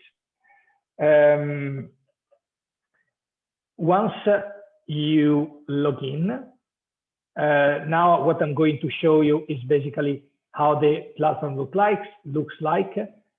So the user interface, the 3 different tabs that you can use, and later on my colleague Ramiro will tell you about the Jupyter Notebook. And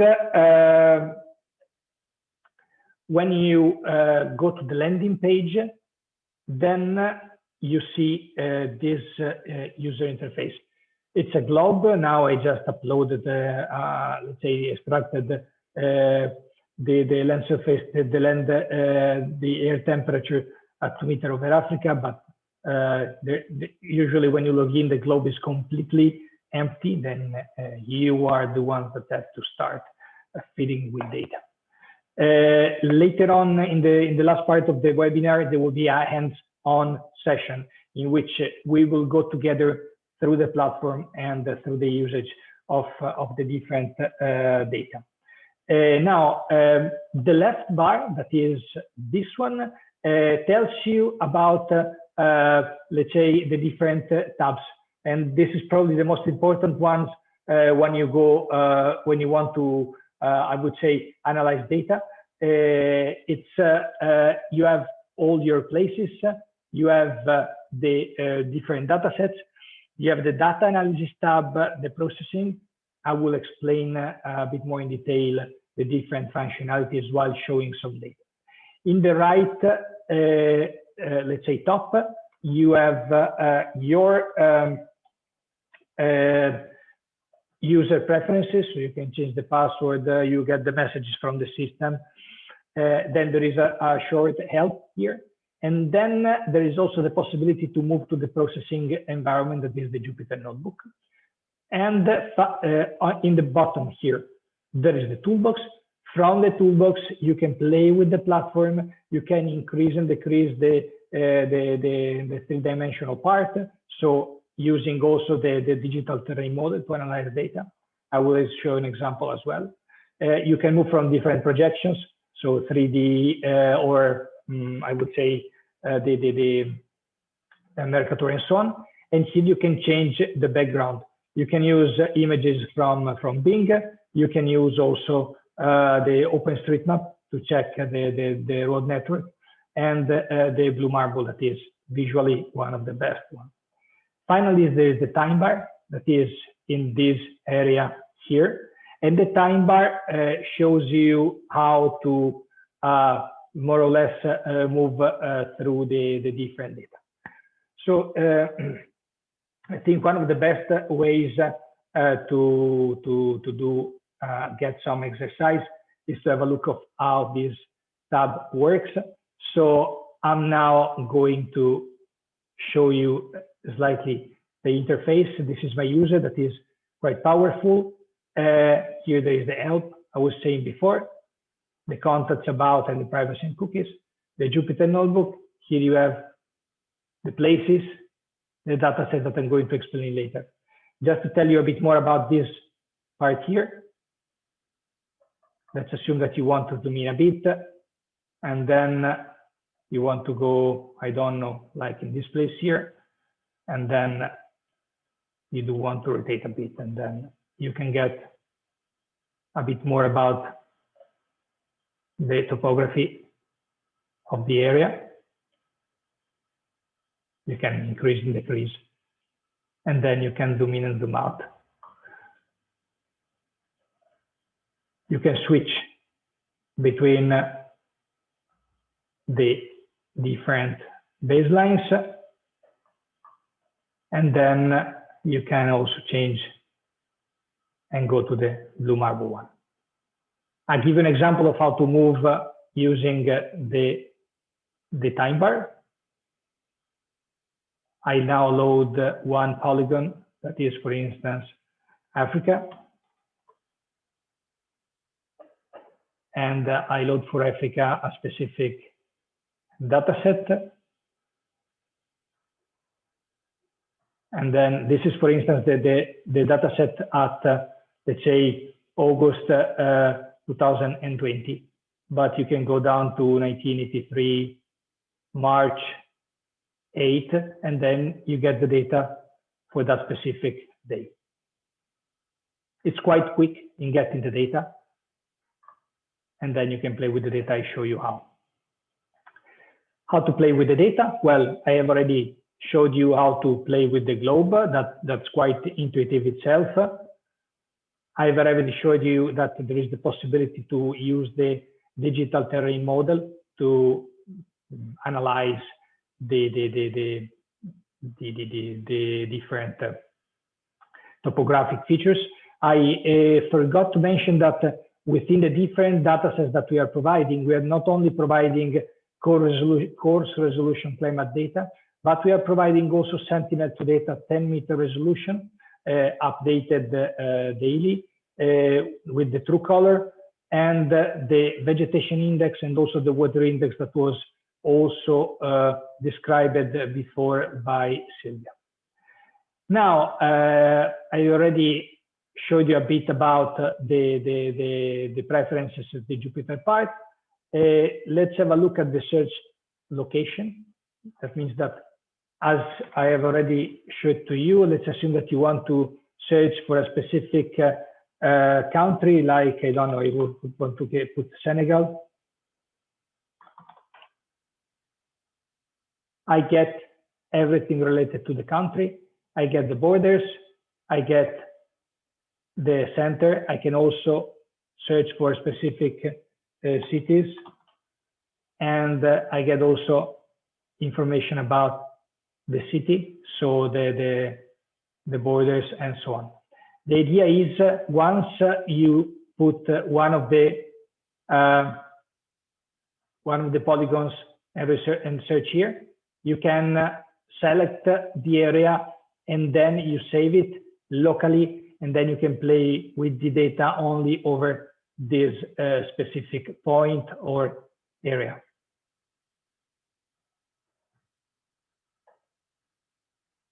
I have already showed you how to play with the toolbox features and also how to play with the timeline. All these slides will be shared with you. There are the videos included, so you'll be always able to get back and check which functionality you want to better focus on. Now, let's go to the product tab. The concept that is behind the product tab is each user has its own basket. So this is my basket. Let me zoom out a bit.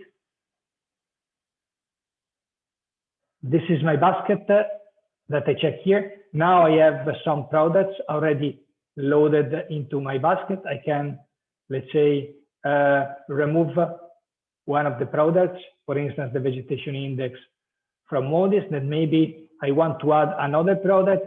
Here I have a full list of all the 104 collections. That is a bit too much, but through here I can, for instance, decide to focus on precipitation. Then I have different possibilities for the precipitation. Let's assume that I want to get the daily precipitation from iMerge. It might happen that some of this collection require you to accept the terms and conditions. Don't worry, all the data that are available here are open and free. So just click on the collection. If you want more information about this specific collection, you can click on this link, and then you go continue, and then you get loaded with the last available data set about precipitation. In this case, it is overlapped with the baseline that was the length of surface temperature. We can always decide to remove one of the layers from here. And then I have only precipitation. And this is for the selection of the products. One other advantage is you have information for each of the products. So you click here, you get the starting date, you get the ending date, and you get a link to the data source and the spatial resolution. So every information you might need about the different data sets can be found directly from here. Now, you have already seen how to add a new product to your basket, the data policy part. Before I was telling you that you can identify, you can define areas and points. You can do it, and the advantage is that you can either select them from the search location that was shown before, but you can also draw polygons by yourself. That means that you can define an area and you can get the data only over that specific area, and then you can activate or deactivate the polygons and so on. Let me just show you what I mean in real time. So let's assume that they want precipitation only over this specific area. So I go here, then you can do it completely freely. I click here. I want to draw an area that is like this.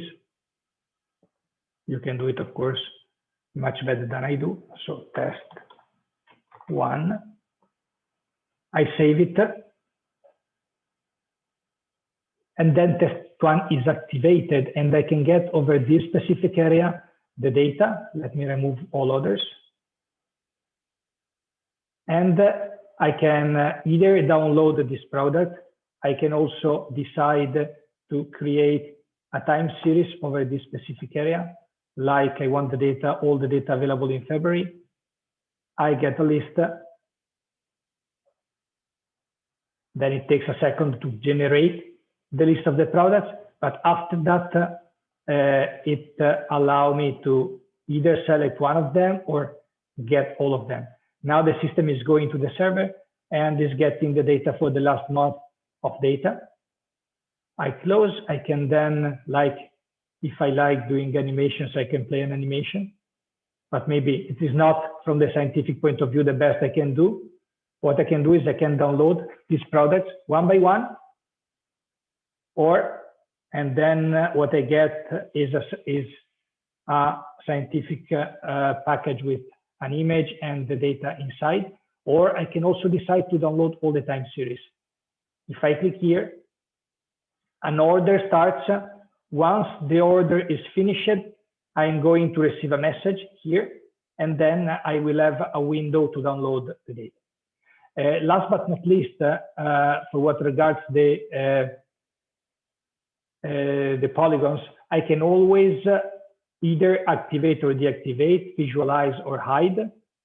I can download this polygon that I've just created. I can also decide to share it with other users from here. There is shared rules. We can define groups. Currently, this function is disabled, but if we decide to have a different level of interaction with users, we can define groups, and then I can share this polygon with other users. Okay, in the meanwhile, my order is ready. I got a message, and then I can go here and get the result from here and download all the products. Now, let me go quickly a bit more ahead. This is just to show how to use a bit better high-resolution images like Sentinel-2 data. Silvia before was showing Sentinel-1 and Sentinel-2 over NMA. The advantage of this platform is that it is connected to a data source that collects this data continuously, so every day. So if I check now which Sentinel-2 data are available in this specific area here that I was showing before, I get the data that are the most updated ones. So if I go here and I select the true color, so the vegetation, okay, and this is my basket. Wait, sorry, I lost the track. If I want now to get either the water index or the water bodies, I get the last available images from Sentinel-2 only on this specific area. Then I decide which one I want to take. So the last available ones are the 23rd, that is here. And then I can get one and play with it. I don't want to get into this now.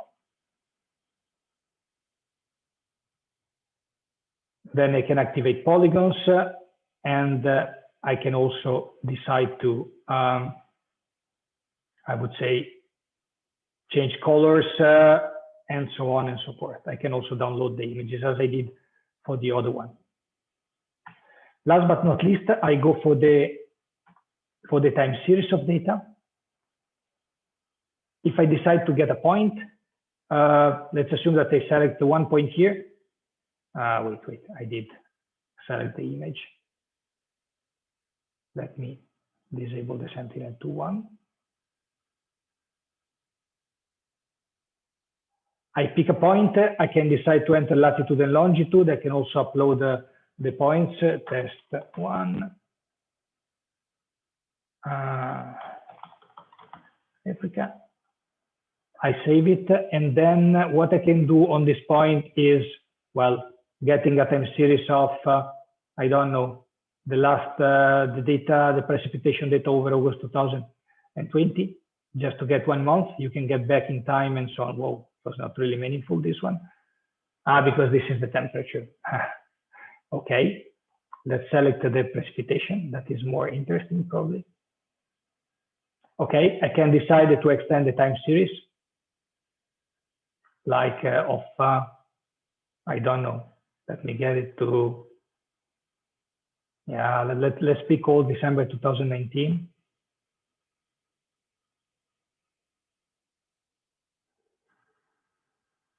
Okay, I get the data, and picking 2 more points, I can also compare them.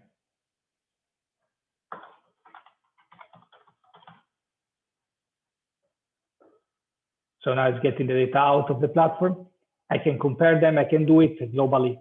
Finally, I can either download the PNG or I can download the data on a CSV format that can be then exported and played in Excel, for instance. Date, position, and everything you need to make your statistics. Now, I go quickly through the next and last functionality, I want just to give an example of how to use this data. For all these videos can be played later on for the time series. I just gave you a live demo of how it works. Now, I want to show you one example of a dam collapse using the platform using Sentinel-2 data. This is exactly in line with what was showed before by Silvia. So basically, this is a collapse of a dam in Brazil, quite famous one in 2019. You see that the true color image here shows you that basically there was nothing before the collapse, and then after that, a lot of water, of course, brown water. You can use the vegetation index also to identify the change over the 2 days.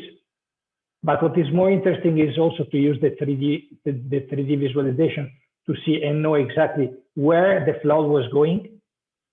All the water was following a specific path based on the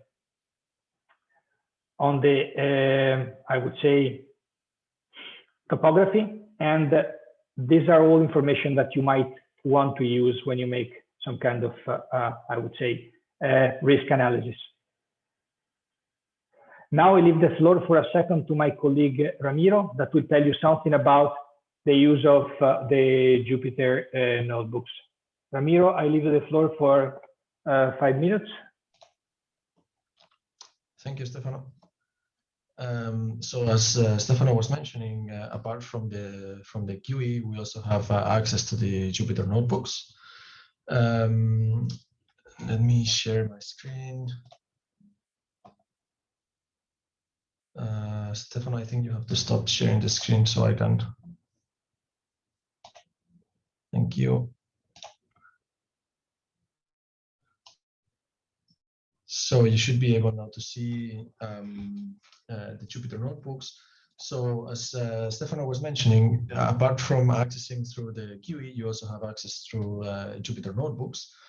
So Jupyter Notebooks are a web application that allows you to access the data using Python, so in a more programmatically way of accessing the data. So whenever you log into the Jupyter Notebooks, you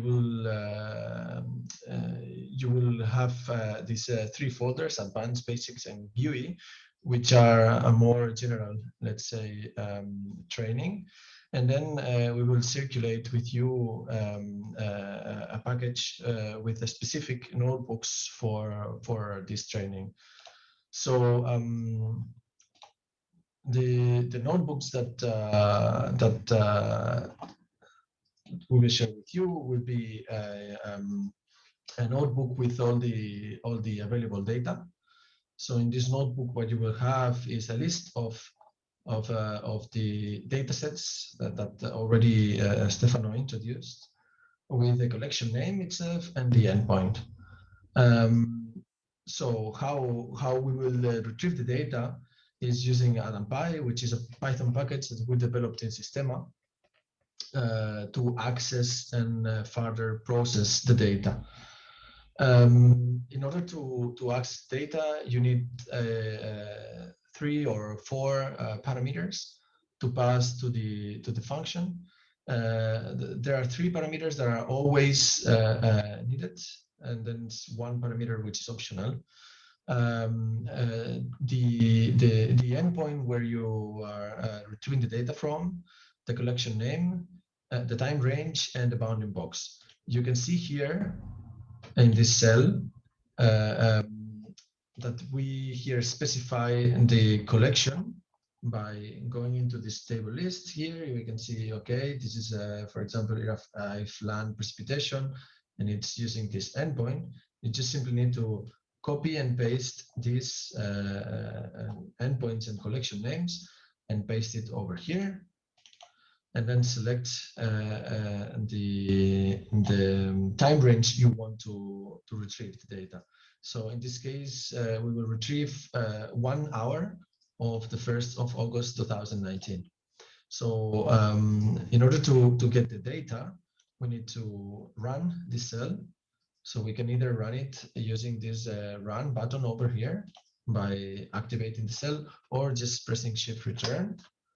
So this is now connecting to our server and getting the data, and it returns 2 outputs. One is the image, which is a 2D NumPy array, and the other one is a metadata, which is basically a dictionary containing the information of the image. So once we have the data, we can plot the data by using, for example, matplotlib. And here you can see, as we didn't specify a bounding box, which we will do later on, it returns a global image of evapotranspiration using the ERA5LAN dataset.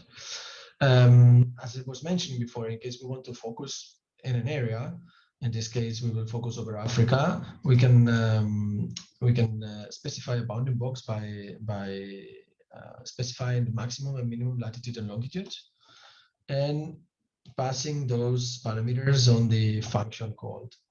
So once we have this, we can again run this cell, and this is on the fly, making a query to our servers. So you see it's very fast. And then you can plot it.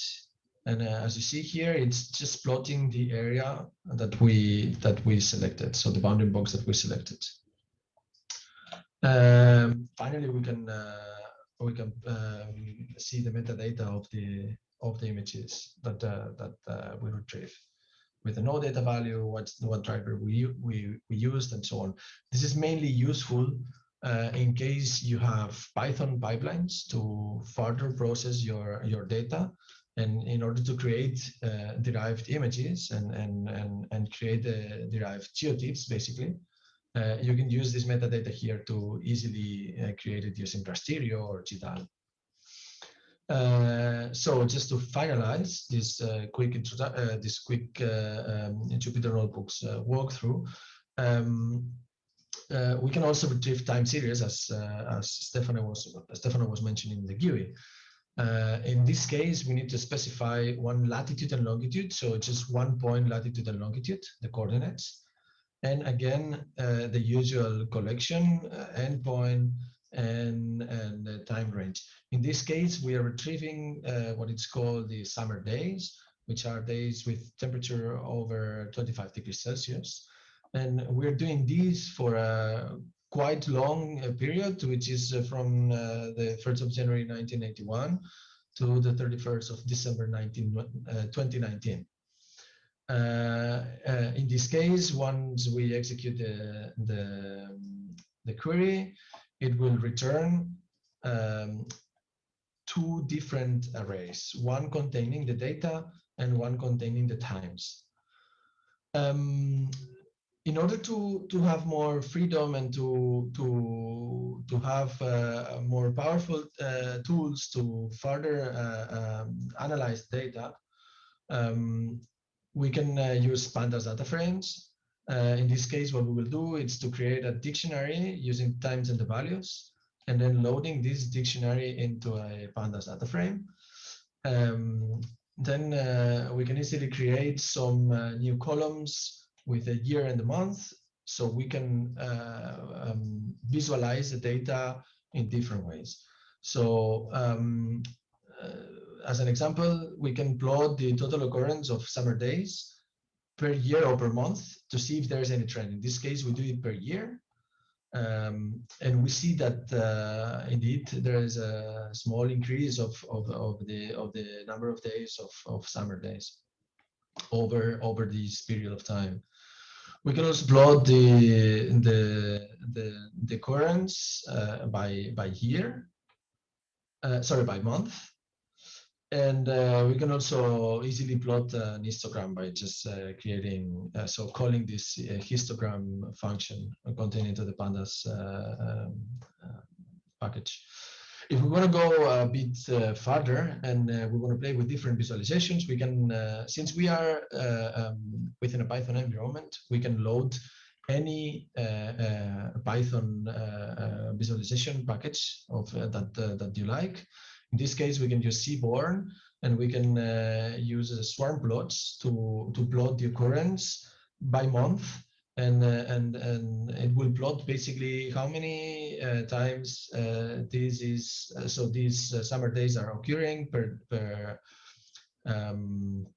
month, and what value they have. So you have a more easily way of seeing the occurrence. The same with the strip plots, where you can see this is more or less like a box plot, which is the follow one. So the next one, sorry. You can see in each month which is the occurrence of those events and along the values, and you can also plot the mean value just to have an idea.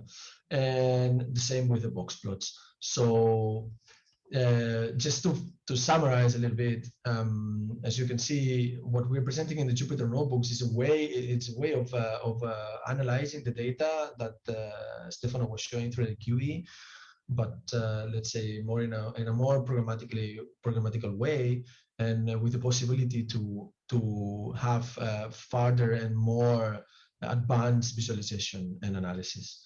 So I think I'll stop here, Stefano. I give it back to you.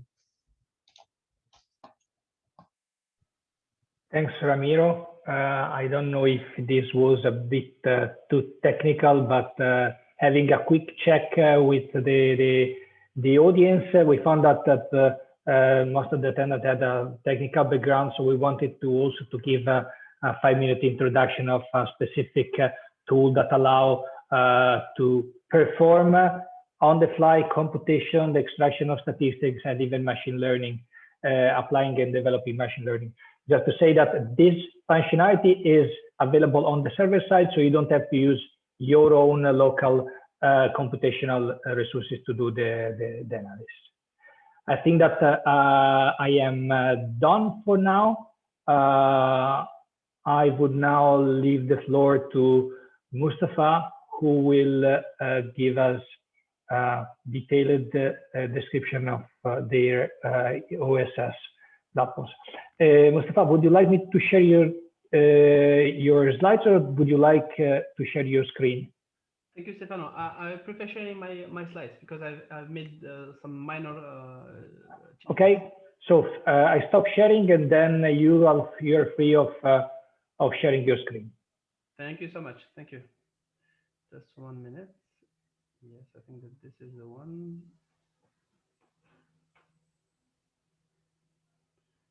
Is it okay? Are you receiving my? Are you seeing my presentation? Yes, perfectly. So just it's not yet in the presentation mode. It's in yeah, perfect. Now it works. Thank you so much. Sorry. Thank you, Stefano. So good morning, everyone. Good morning or good afternoon, according to the time zone. My name is Mustafa Mimouni. I'm a remote sensing expert. I'm the head of remote sensing GS unit at the Observatoire du Sahara du Sahel.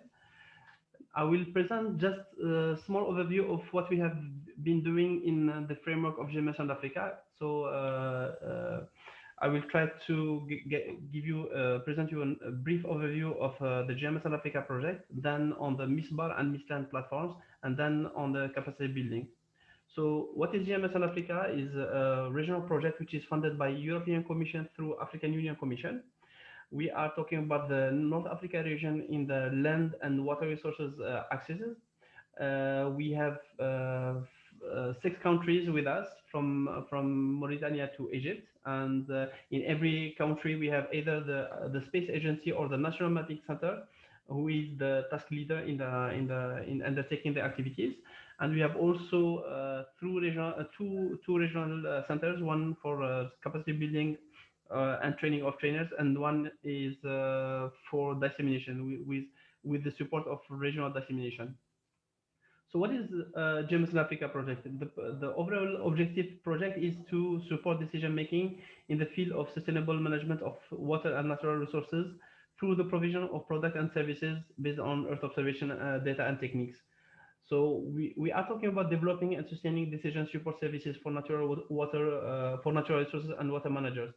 We want also to boost regional cooperation and promote the exchange of know-how on natural resources and water management in North Africa. So the idea is that every country has their own, they build their own experience. So the idea now is to share experiences and to capitalize the existing and to build on the achievement of other countries and partners. And the third one is building capacity and raise awareness among all the partners and end users on the potential and better consideration of technical data and Earth observation applications. So what we have done and what I consider as a good approach is that it's good to just to think as technicians, but we need to involve the end users because they are the one who will be using the services and the products. So first of all, we launched national studies in the 6 countries to identify the end user needs in terms of EU derived products and services. So this national study was focused on 3 major points: identify the needs, to inventory the experience, and to define the services and the pilot zones. Then in terms of design, we work in a participatory approach with the national and regional partners. We work together to translate these needs into technical specifications of operational services, well tailored to the end user needs that we describe as service development plans and then translate them into terms of reference. And then we are doing, or we are undertaking, the development of these solutions aligned to the needs and also aligned to the technology that's offered right now. And then we are focusing also on the dissemination and capacity building. So the idea is that even if we develop the best tool in the world, if we don't disseminate, if we don't communicate on that tool, if we don't train the end users on how to use the tool, so that our work will be somehow lost. So these are the steps of the major steps of our approach. And now we are undertaking the 2 last parts, which are we are finalizing the development of the services. We are migrating these services into the data centers at OSS level, and we are launching a huge amount of appropriation capacity building activity, which started since December and which will continue until the end of the project. So what these national studies has shown something which is really interesting. from one side, we have a high added value.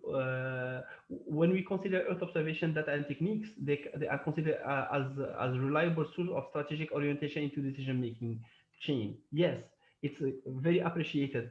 But from the other side, we feel that there's a weak integration of Earth observation in sustainable water and land management. There's a weak use of Earth observation techniques and data in decision making. So we thought, but why? Maybe because of the data, because we have some limitations of access, process and process EU data. We have some data sharing issues, especially in situ data for model calibration and product validation. We have some issues on that, but also from hardware.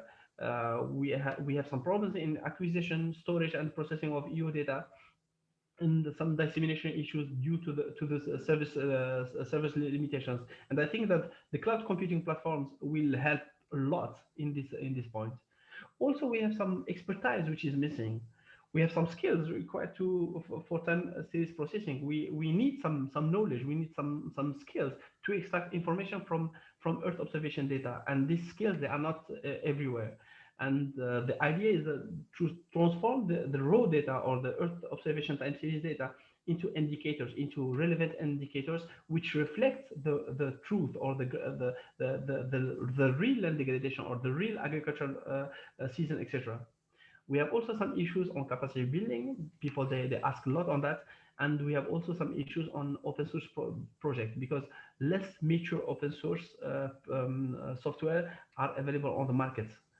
And we need to capitalize the expertises and the experiences that have been done in the different countries. Also, we have to hear, to listen, to involve the end users, and we need also a huge amount of communication, because one of the major points that all what we are doing is not known by the end users is that there's a lack of communication.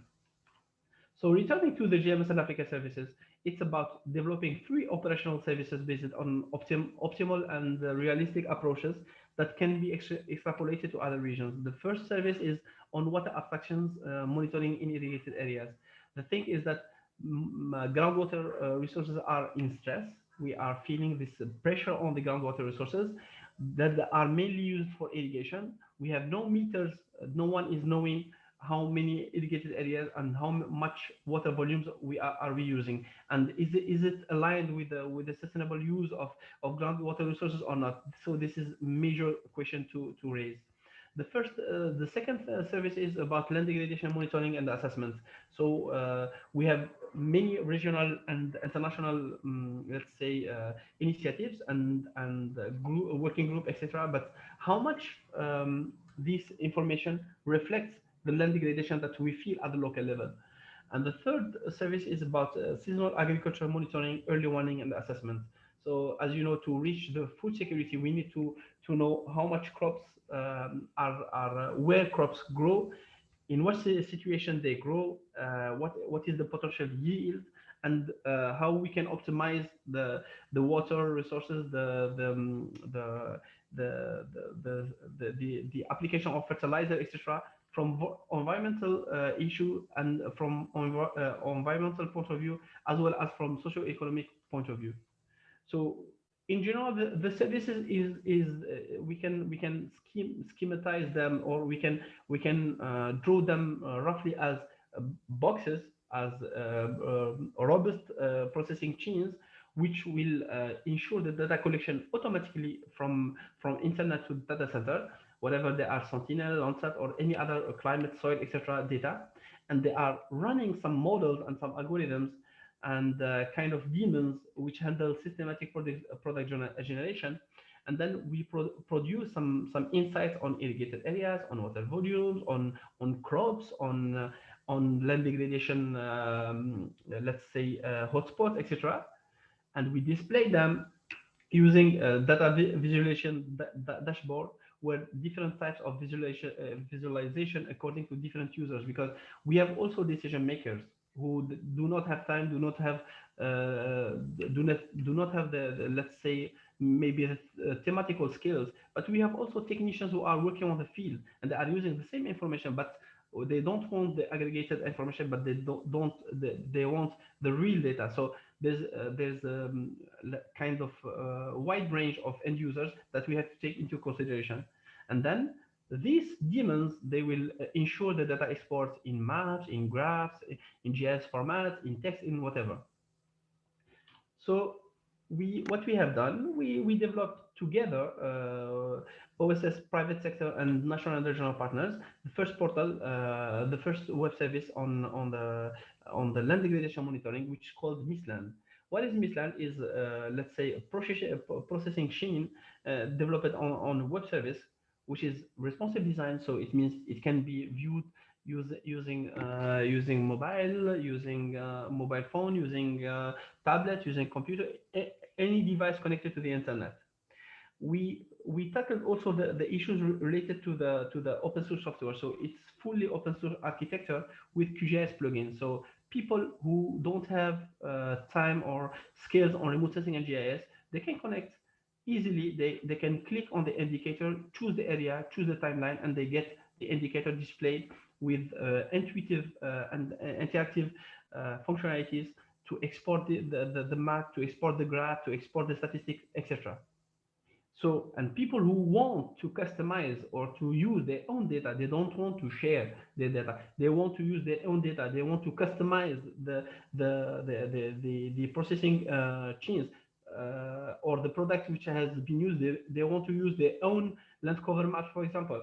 So they can use the QGIS plugin. QGIS is known as the most, let's say, robust until now open source GIS project, which we are amazing to see that QGIS is still continuing the development. And this plugin is also freely available, and they can use the QGIS plugin. So what we have done to communicate on the MISLAND and to ensure its appropriation. First of all, we developed a kit of land degradation monitoring indicators in a participatory approach by OSS and partners, and taking into consideration the international guidelines as well as the local specific context. In other words, we thought about a kit of indicators. We exchanged a lot during some few months with the national partners and the regional partners. What do you think? Is it relevant for your area of interest or no?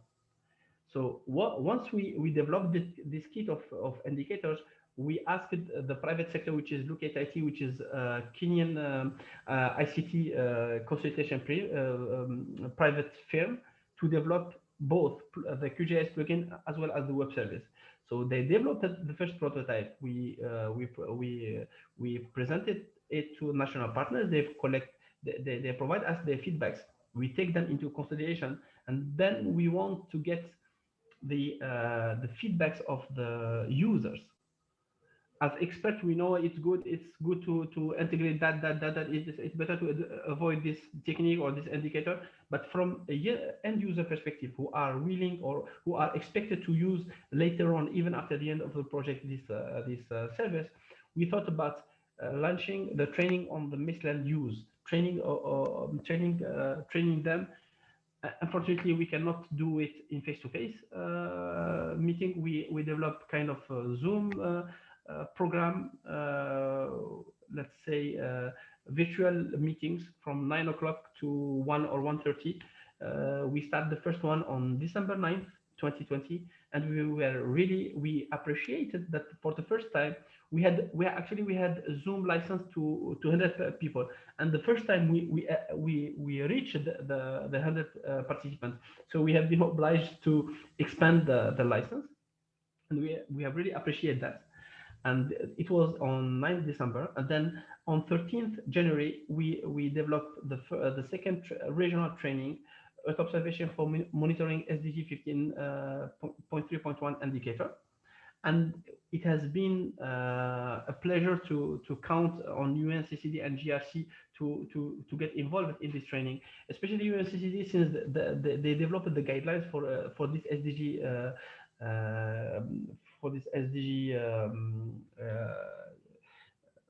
estimation or calculation. And we have been using their guidelines, but we take into consideration that there's a kind of patchy vegetation in our region.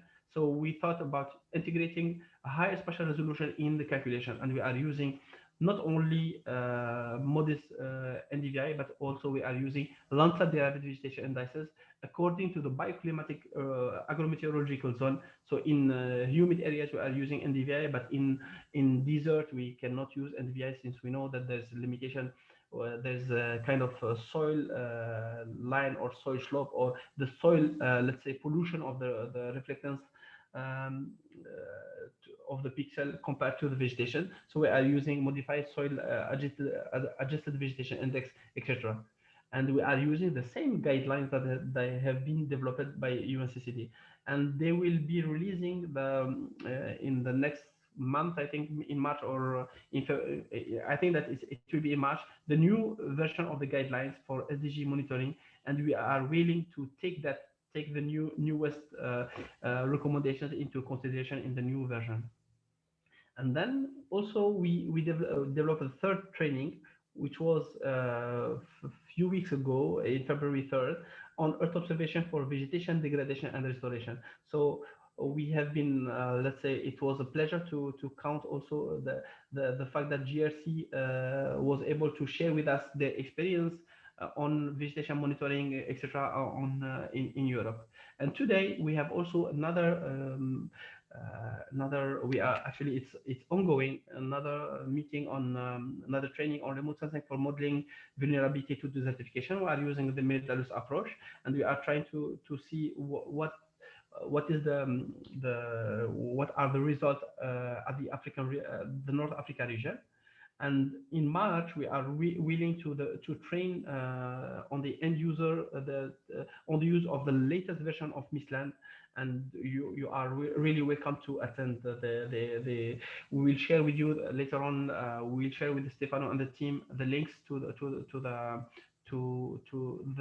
Zoom link, and you are welcome to see what are the functionalities. Now, what are the main MISLAND specific features? Actually, for SDG 15.3.1 indicator, it will be it's assessed through low and medium spatial resolution, but also through Landsat derived data, which in our opinion captures very well the patchy vegetation and reflects better the land productivity trends in our region. Second thing is that sometimes we are missing a part of forest fires. Even we are feeling that kind of forest degradation. But it's somehow sometimes we are using some additional mask to clean that up.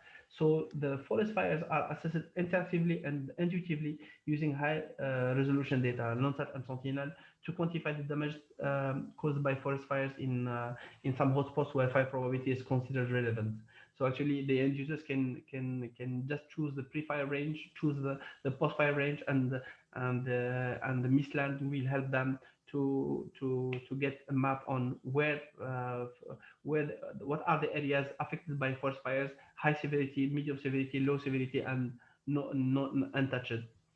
Also, for the long-term vegetation trends, we are using Landsat data instead of modest data because the North Africa region is known by, let's say, coarse or spread vegetation, and it's very relevant to use some adapted vegetation indices to climate zones. So NDVI for humid, SAVI for arid, and SAVI2 for desertic area. And also the vulnerability to desertification is not a product; it's a service which relies on data which are updated at yearly basis. The system architecture is fully open source, which is a first criteria of sustainability in our point of view, since after the end of the project, no one will pay a license or will pay for hosting or something like that. And the full technology transfer for the service administration and maintenance will be provided by the end of the project. And the first prototype showcases some indicators, and it's planned to undertake some optimization. Actually, it's ongoing to optimize the processing chains to increase actually the interactivity of the system in the next steps.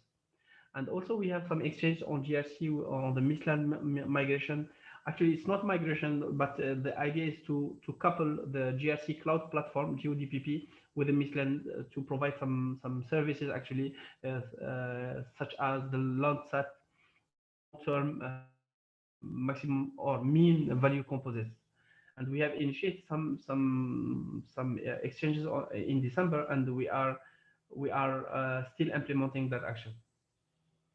So we have also another tool or platform which is MISBAR, but actually now it's mainly for water and agriculture monitoring.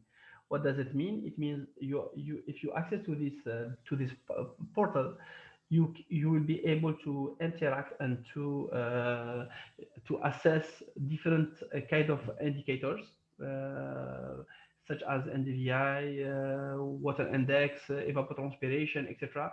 But using Sentinel 1, 2, 3, and as well as Landsat, as well as a huge amount of data available through this access point.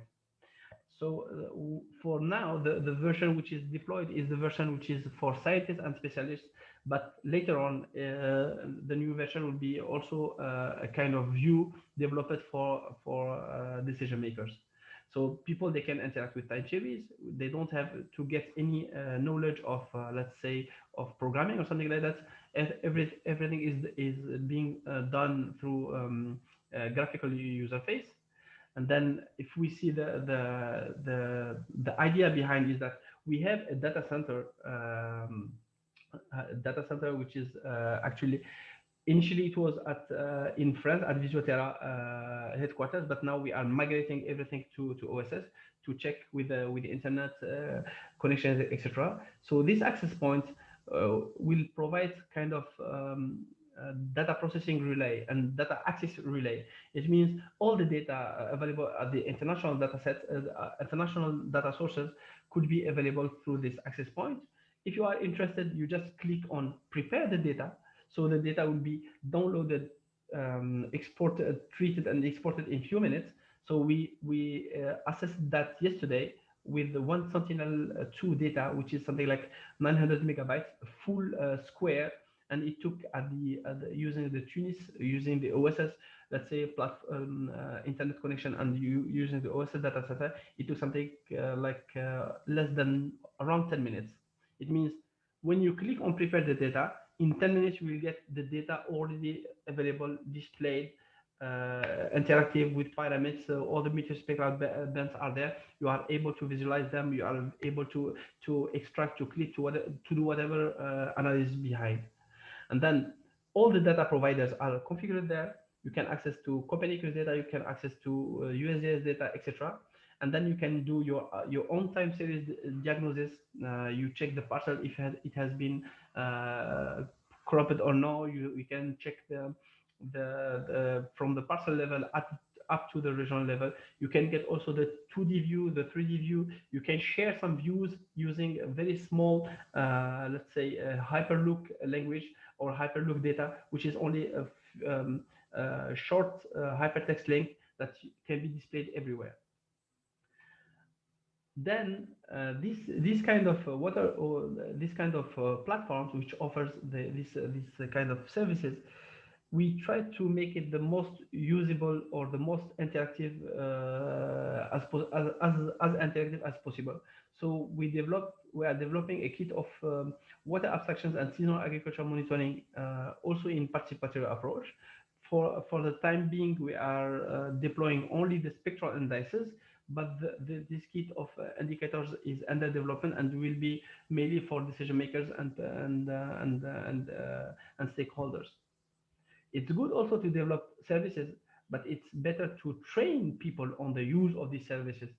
So what we have been doing, also in the same way as Mistland, we organized the first training on MISBAR use. It was a 2 days training on 15th and 16th December, which has been organized by OSS and AFEOS. AFEOS is a Moroccan company which is supported by Visioterra, which is a French company.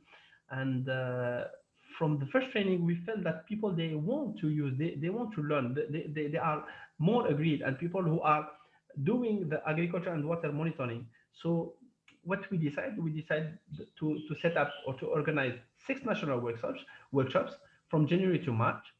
These national workshops are mainly to tackle the specific context of the countries and the regions, and to develop some pilot sites where we have enough in situ data to model, to calibrate the models and to validate the products.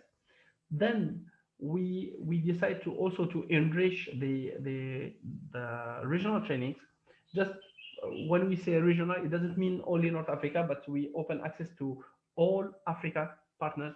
We exchanged with the African Union Commission, with the GMS and Africa team to disseminate the information on the MISLAND and MISBAR platforms and the MISLAND and MISBAR trainings, that all the participants who want to learn what is behind, or how to use them, they have been invited. So we got some participants outside the consortium, and we are glad for that. Then the second, let's say the second regional training was the second and the third on 9th and 10th February on the characterization of irrigated areas and cultivated areas using Sentinel-1 and Sentinel-2. The idea is that to highlight what is possible with optic data, what is possible with radar data, and if there's any other ways to merge them. And then also we are planning to get another training on water balance, on MISBAR, on evapotranspiration in the 3rd March. Another one on agricultural production on 23rd March, and the final one will be the restitution of case studies on MISBAR. So whatever MISBAR or MISLAND, you are kindly invited. If you are interested, we will share with Stefano later on the links. You are kindly invited to join us. You are the most welcome. And you are also invited to spread or to disseminate the links. We are welcoming this kind of initiatives.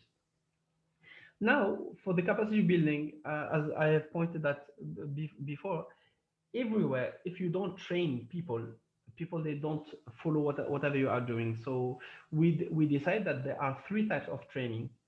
Since we are counting the Algerian Space Agency, the National Mapping Center of Tunisia, the DRC, the National Mapping Center in Libya, etc., there are some partners who we want to train the trainers. So we did 3 training of trainers, every training with a theme which represent, or which is linked to one of the axes or one of the services. One on agriculture in October, one on water abstraction and monitoring in November, and one on land degradation assessment in February. So the idea is that for agriculture, we have been supported by ESA, and these trainings have been organized by CRASTLF, which is a UN training center settled in Morocco, and thanks to them, they have been able to mobilize very high-skilled trainers for that. So we have people from IRD, from ESA, from IHE in Netherlands, etc., to ensure this kind of training. Then also we have another category of people who do not have advanced skills on the services on remote sensing and GIS, but they want to use the services. So we developed the first training on the service use. The first round was conducted in November, December, and the second round from January to March, and we continue beyond March to ensure this kind of activity. And then the third one is the trainings on the service administration and maintenance, to ensure that consortium partners are able to manage and administer the services and evolve the services by integrating new products and indicators. So this is the key for appropriation, which is the key for sustainability. I don't know if I have enough time, so I will just try to do it quickly. So what are the MISBAR specific features? The first of all, it provides an easy and intuitive access to a very wide range of EU data, which is useful for agriculture and water monitoring. Landsat, Sentinel, the climate data, land cover map, etc. And there are some interactive 2D and 3D visualization with dynamic overlay of different data sets, etc. It feels like you are using ArcGIS or QGIS, but in web service. There's a kind of finder service which helps to research different geospatial data in different catalogs. You can define and analyze sites from parcels to very large areas. You can develop your own processing chains for optical and radar image processing. You can share views and studies through a simple link pointing to a complete workspace and accessible through a web browser. And for now, we have time series analysis of 16 indicators related to water and agriculture. We are developing evapotranspiration, some additional indicators, and also aggregated high-level indicators for decision makers and let's say high range of users. We have also derived some Sentinel-2 derived land use and cover map covering the North Africa region. The idea is that we need to update these land cover maps through provision of updated products which will be used as base layers. In conclusion, sustainable management of water and natural resources requires accurate and timely information that can be derived from freely available EU data. And I insist from freely available because sometimes where there is cost, there is constraints behind. And then the idea of developing EU services and well tailored to end user needs is kind of mandatory action to ensure they use. It's mandatory also to train them to ensure their appropriation and to train their experts in order to ensure its maintenance and administration. So the full technology transfer should be ensured at the end of the project to ensure the sustainability. And then also exchanges between institutions and organizations and cross-fertilization between projects and initiatives will help to avoid redundancy and to capitalize the existing and in the same time to optimize the funds use. So many things are being done in some areas, but the thing is that why do we not aren't we able to exchange together in order to optimize the use and to ensure a high audience of our products and services? So we will be avoiding redundancy, etc. So this is kind of what we have been doing in at OSS level between GMS and Africa and Agriculture.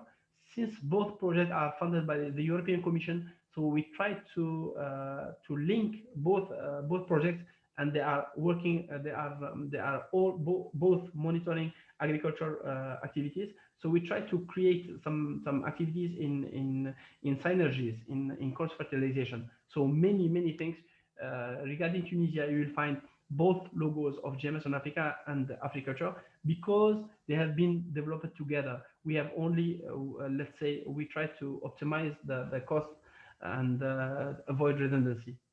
And finally, to ensure the sustainable land management and efficient monitoring of land degradation and restoration, geospatial technologies need to be integrated at different layers according to different key players.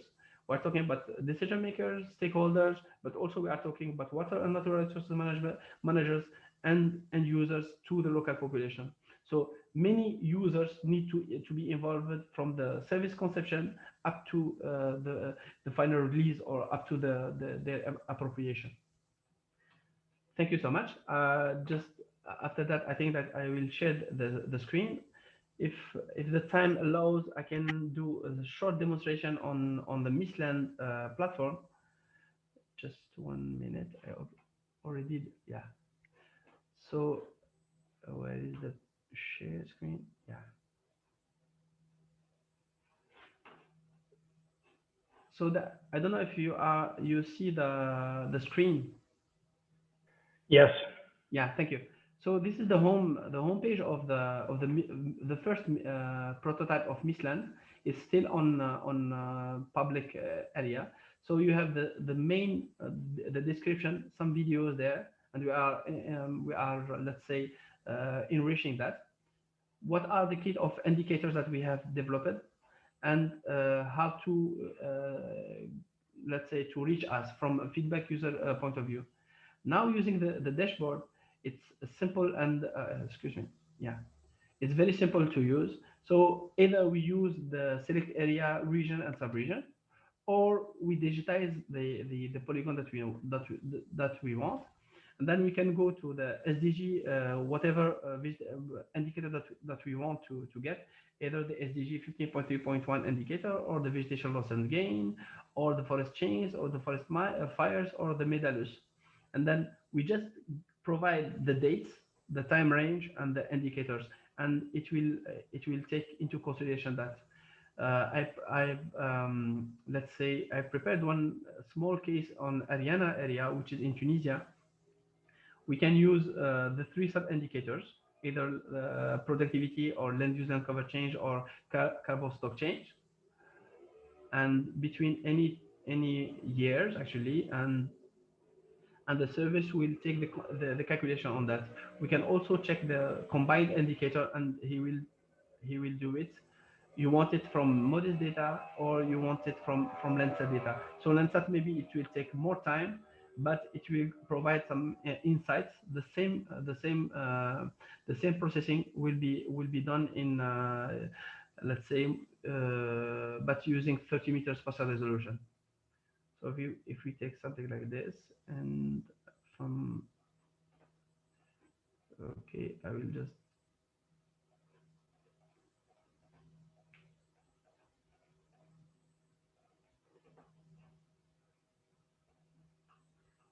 excuse me, the polygon should not exceed here all. So the polygon should not exceed the boundaries. We'll add a new polygon.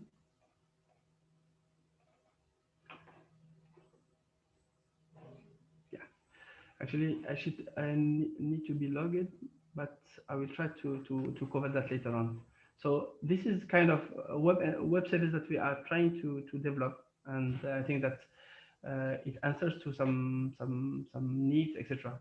And regarding the MISPA, it's more, let's say, more advanced than that, since it's based let's say the first version that we have developed is based on the scientific purpose, and the second, which will be deployed in the next month, will be for end users. So if you have any questions, any remarks, please let us know. I think that Stefano, I've crossed the timeline. I'm so sorry for that. Yeah, I mean, but it's I think that it was very nice and useful, and I have also checked, and we don't have many questions to answer, because basically the Q&A functionality was not used, but we got questions on the chat that were already, I would say, answered by most of us. I think that there are a couple of open things that are mainly related to the slides. Yes, the slides will be shared to all the participants. What we are going to do is to prepare a package that you can download. So we share the link, and so you will have the material on your hands. As it was said, most of the things, I would say all the things that you have seen are open and free, and so you can really not only use the material to increase the knowledge, but also to really play with the data and implement by yourself things. We are anyway open to any kind of support. About the certificates, I was just informed by Agreement that there is a possibility to have the certificate, so we will be back to all of you, providing kind of a paper that certifies that you have been participating to this training. Is there anything else that is open that I've missed? Please remind me that. I don't think so, but okay. Since not, I would like to move to the, maybe we can take a 5-minute break and then start with the hands-on with the platform. We have already provided the links to the users. What is going to happen, at least from the first part, is I'm going to share my screen. If each user wants to to replicate the steps that we are going to follow on their side, it would be nice, so they can also experience how to play with the platform. Otherwise, just follow what we do, what I do, and then you will be able to replicate it later. Anyway, the webinar is fully recorded, and then at the end of the session, we will share also the link for the video. That will then be also useful for replicate what was done during the training session. Amjad? Please. Oui, d'accord. Juste peut-être 2 points. Il faut rappeler que toutes les personnes n'ayant pas encore fourni leur nom, prénom, mail. Max.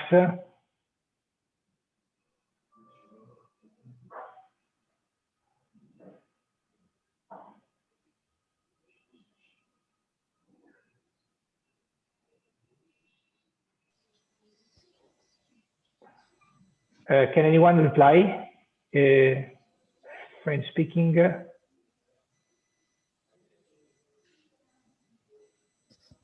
Do you have translator, Stefano? I think we got cut, or? Yeah, I think also Altaf.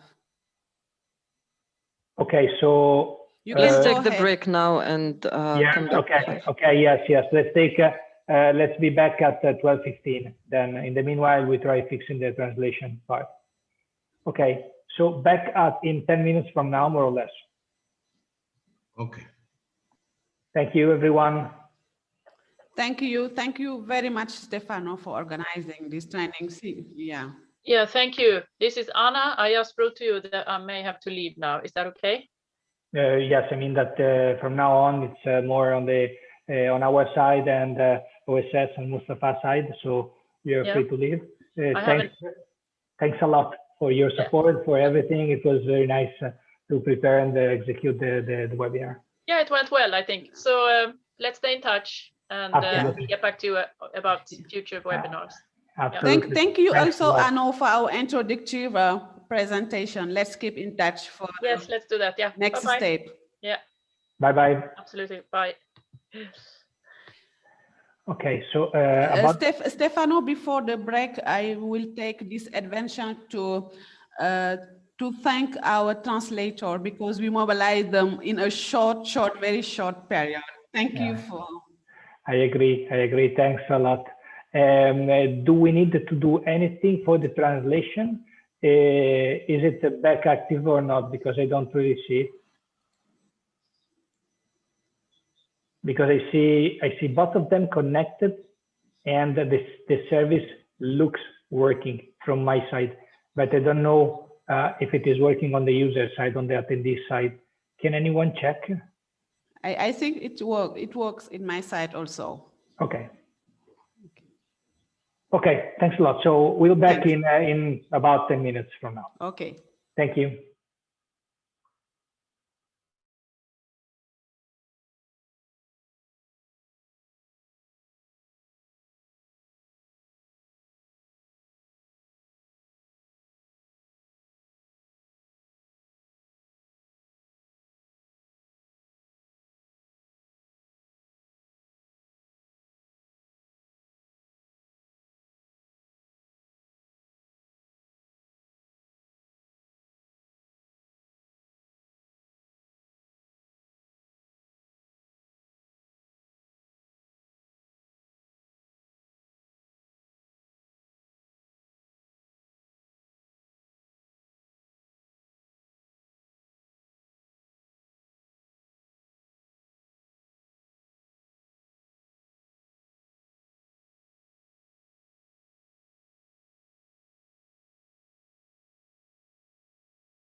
Starting from now.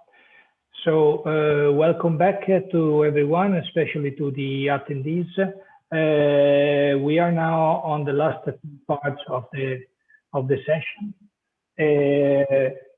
that are related to the hands-on So the scope is now to have a look at the three platforms that were described today, for which you should have received, well, you have on the chat the links to access to them.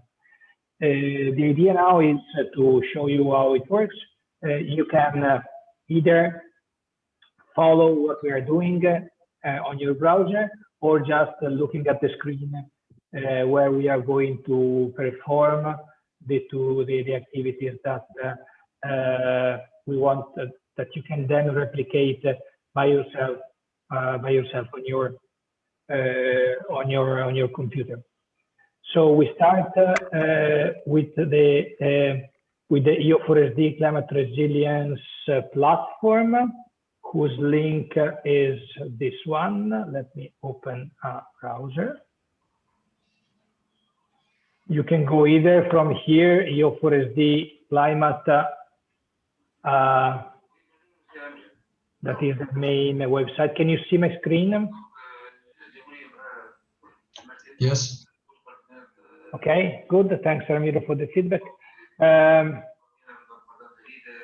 So you go to the main page of the EU4SD Climate, then you go to platforms, and then you go to the EU4SD CR platform. This is the landing page of the platform.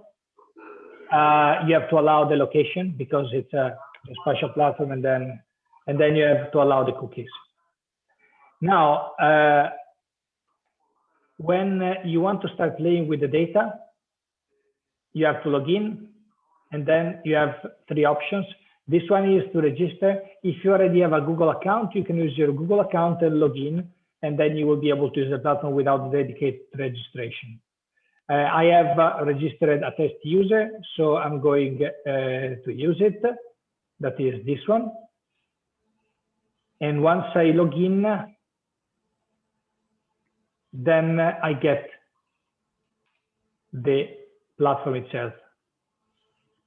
I get a message that is here. That is the welcome message. That gives me some more information and gives me also the possibility to have some tutorials, some videos to play with. And then I can start using the platform. Now, the first point here now is exactly to familiarize with the available data collections. That means that, as I was explaining before, there are these three tabs. This is the tab for the places, that is empty, so you have no places stored there. This is the tab for the products. Now, when you start, in your products basket, there is nothing. In order to add some product, you have to go here and do the add product, and then you have the long list of the available products. Now, I would start, you can see that there are products related to the sea part, so the sea level rise.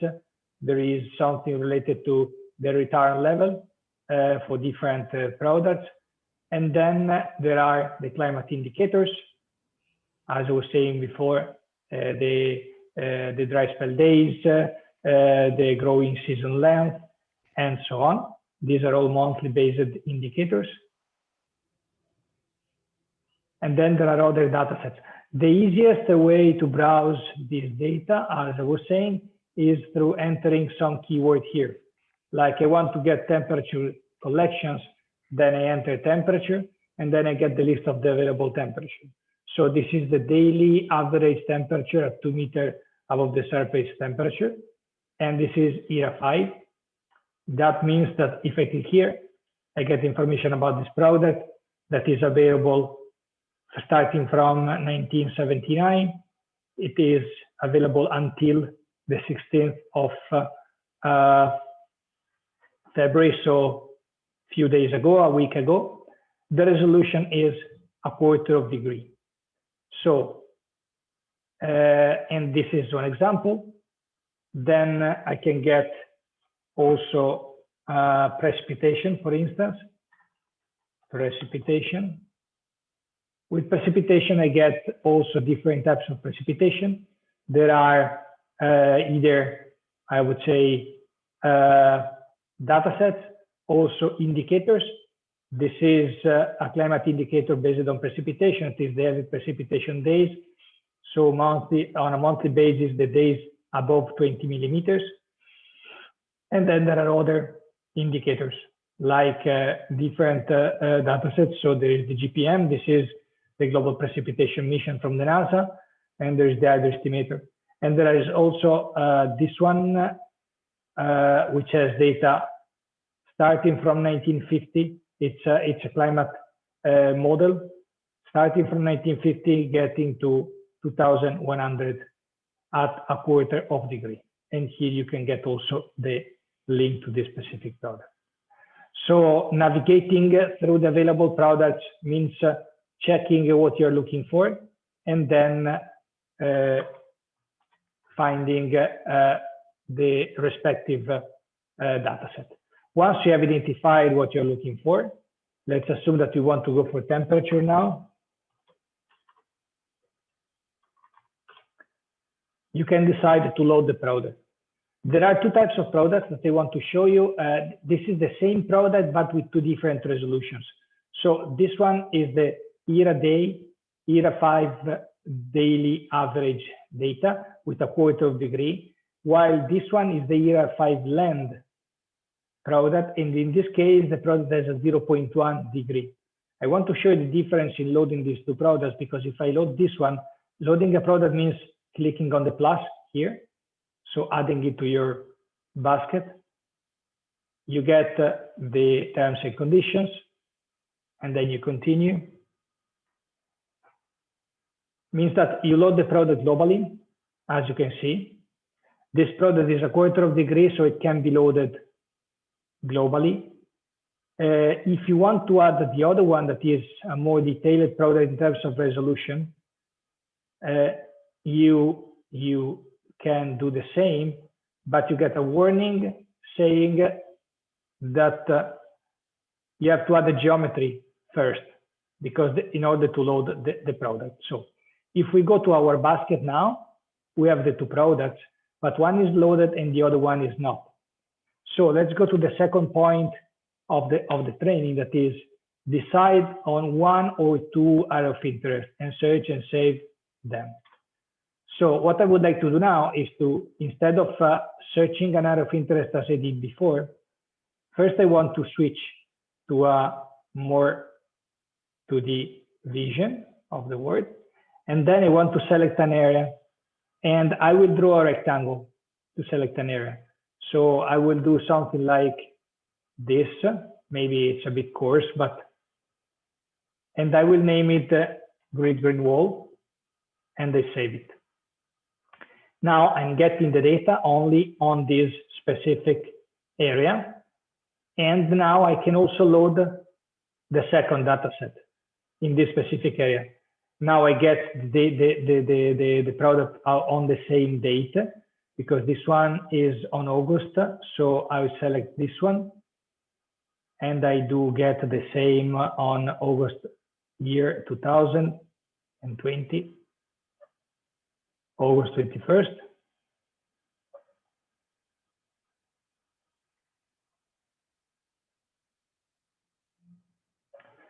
And then I get the two collections in the same place. Now, the main difference here is that one product has data over C, the other one doesn't. So I can activate and deactivate the different products, but this product has the values also over the C, and this other one doesn't. You see? The other difference is probably the color table. So I can play a bit with the data. This one has this color table. So I can do the same with the other one. Sorry. Change.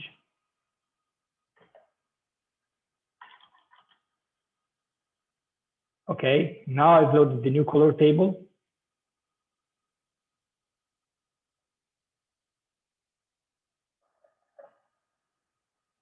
second.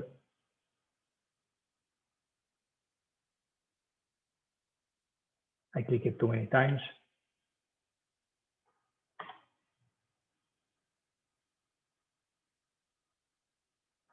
And now they get colored the same.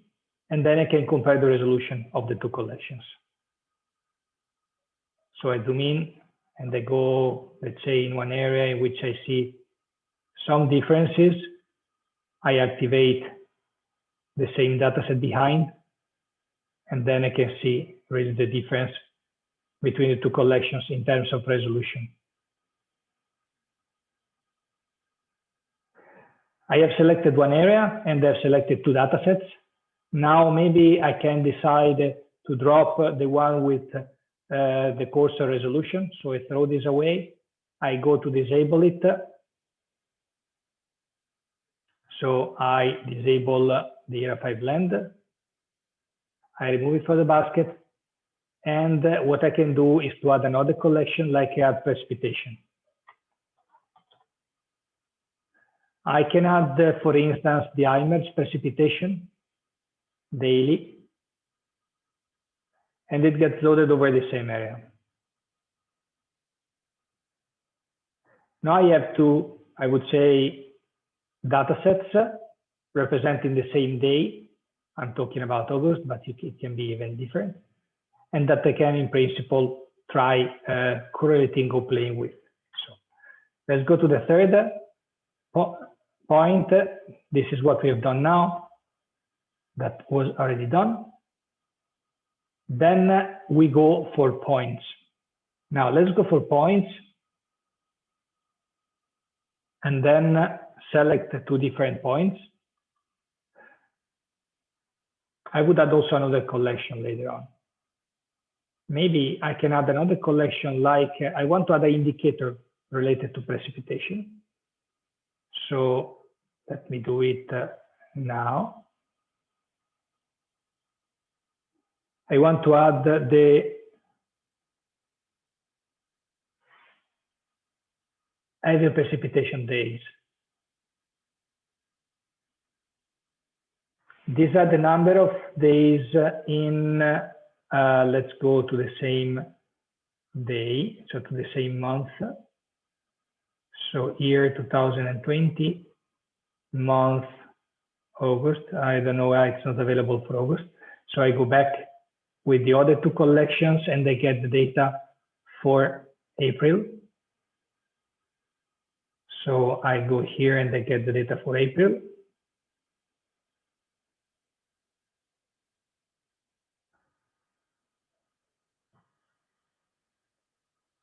And I do the same for the other one.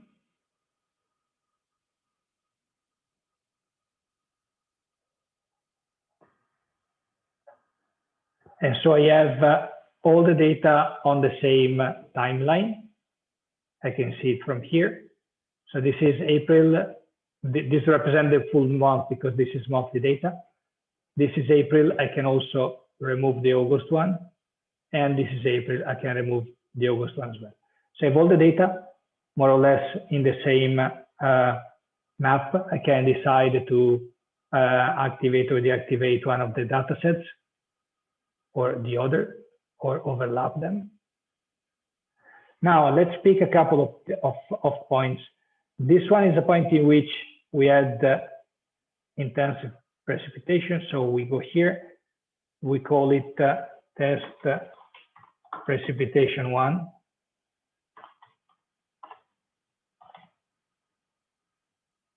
And we save the changes. And we can click another point, like for instance, instead, let's go, let me change the background.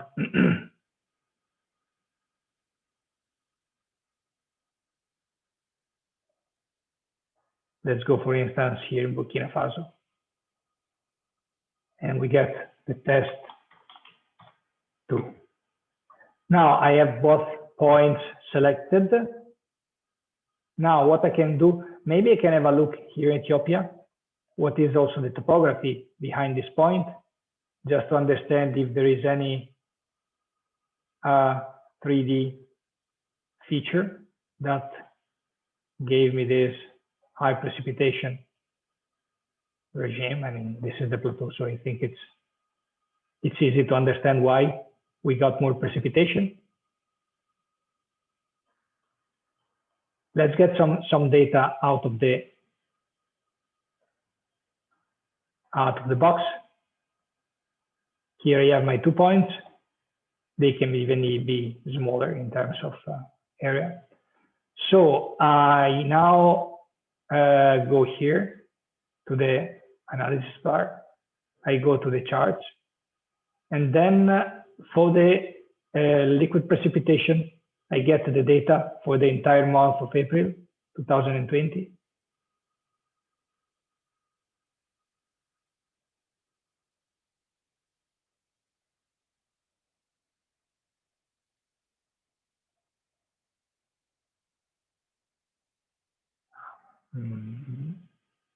I don't know why it starts from January. I get the data for January then.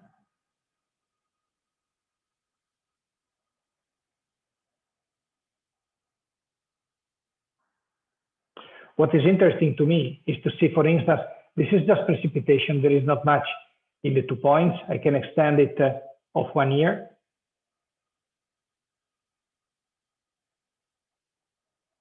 Then it will take a bit more time, but I get the precipitation data over that specific point. What is more interesting to me is to see the statistics of the everyday every precipitation days over this specific point that will make things a bit more statistically meaningful.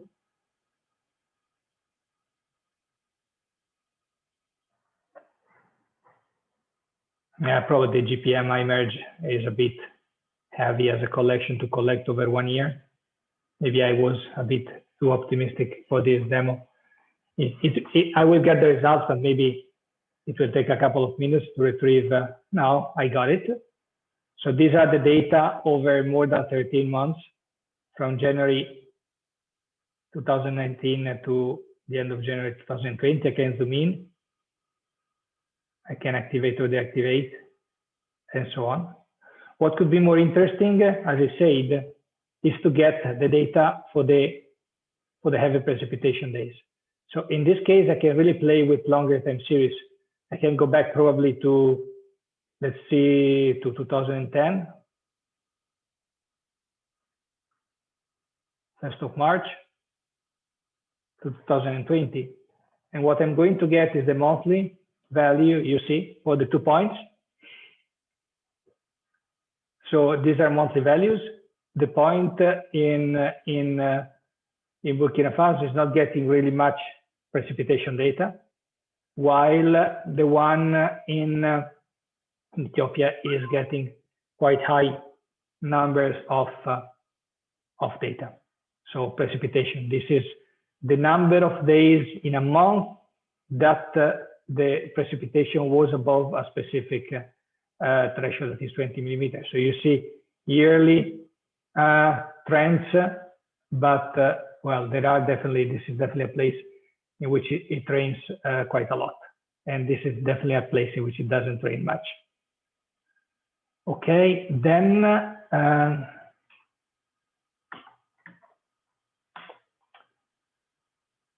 I did do the time series. I can download the result. I can either download it through a PNG or a CSV. So I can do it here, and then I can use Excel to play with the data. This is for each month. You see the number of occurrences. There is a quite clear seasonal evolution, but this is quite normal. And the same thing I can do with the time series of data. So if I want now to go and download time series of, well, at the time series I will do it with the Sentinel-2 data, because now what I can do is to focus a bit more on a specific area. So probably I'd better change the background. I go like, I don't know if there is any place in which I can find some agricultural areas. I can do it here for now. I think that because there is also some, let's go close to the lake chat. Okay, in this area here. Now, what I want to do now is I kind of extract analyze some Sentinel-2 data. Maybe I will focus in this area here. So I will define another area. Maybe in this case, I do it with a kind of a polygon like this here. So I can do a subsetting on the fly. Test Sentinel-2. Now, here I have still the old collections, so let me remove all the old data. I can still use them, but this is not the type of application that I want to use. So I disable the collections from here, and I add to my basket some Sentinel-2 products. So I want to add the Sentinel-2, the NDVI, the true color, and the water index. Sorry, the water index and the true color. So I add this one. As I said, I need to activate because there is no data here. And then I do the same with the NDWI.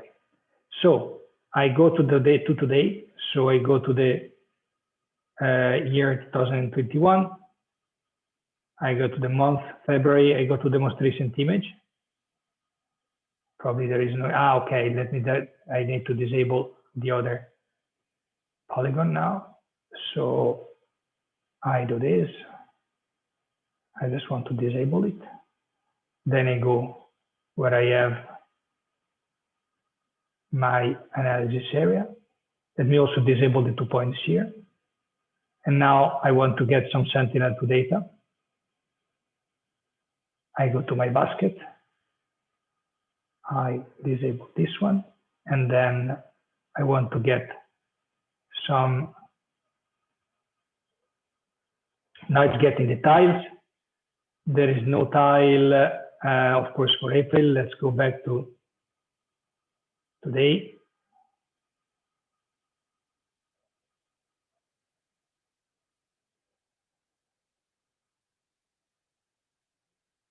Maybe today there is no data. I go back for a couple of days. Perfect. This image covers the area that I'm looking at. Now I'm getting the true color value over this area. Getting the true color means that it's a band combination of this area. We are lucky there are no clouds. So I can zoom in. I can get a time series of data over here. Like, I don't know, if I want to play with, sorry, 1 month of data, or even 2, the start beginning of January. I get the list, I get all the data. Some of them are, of course, parts of a border scene, then they would be black, but being so fast, I can definitely remove them. So I filter out, I mask out all the data that are not good for us. It's almost over the download. Okay, I can close it. Now from the timeline here, I see those that are black and I mask them out. This one has some clouds, so I remove it as well. I do some kind of data cleaning.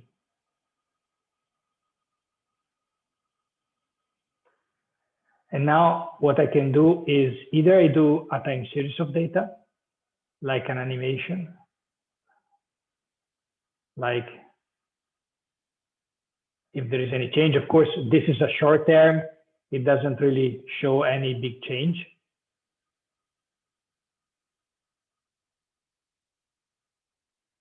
And I can also download this time series of data. I do download from here. I click the point and the data are getting downloaded. The other thing that I can do is to load instead the water index. That should give me a bit more, I would say, information. So I click here.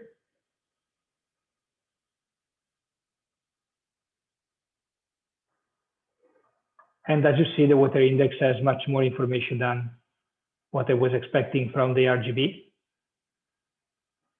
I can play with the resolution to get the full resolution image.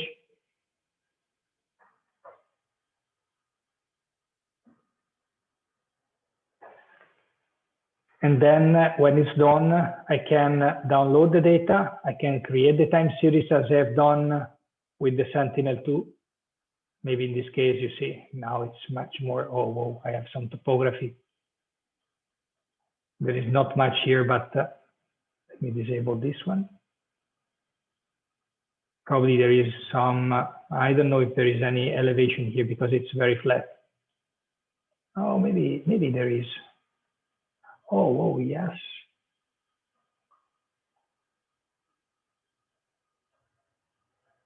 That's cool. I can really see the valley of the river.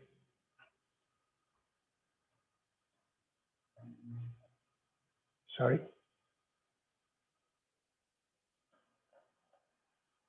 I don't know if there was any flooding here, but I can always get back in time and check if I have a specific event happened here and to get the product, or now I'm clicking on a random point, but if I have a date, I can get back and find the date for this specific event, and then I can play with it. I can also change anything related to the resolution and color tables and so on. And finally, I can also decide to download the product. And once the order is ready, I get the product directly on my basket. So this covers, well, yeah, there is quite a lot to see in this area. Let me get back to a more flat view. I think that this covers the points that were expected to be done in this use case generation. We have the 3D, we have the different layers collected at the same time, collected different points, downloaded the data, and played, getting a bit familiar with the platform itself. Of course, if you have any question, feel free to add to the Q&A or drop me an email. We are always available for you to receive. Okay, now I have the data ready for the download. I go here and I have my products that I can download. So I just downloaded now, I just selected now a couple of products, but of course we are, now this is the science project with everything. We are definitely able to download hundreds of tiles. This is the reason for which we don't, let's say, use the single point download, so the single image download, that is this one, but the step, because you can really download a lot of data, either one by one, or with this one you can download both. I think I'm done. Then let me see in the chat if there is something. I miss the chat now.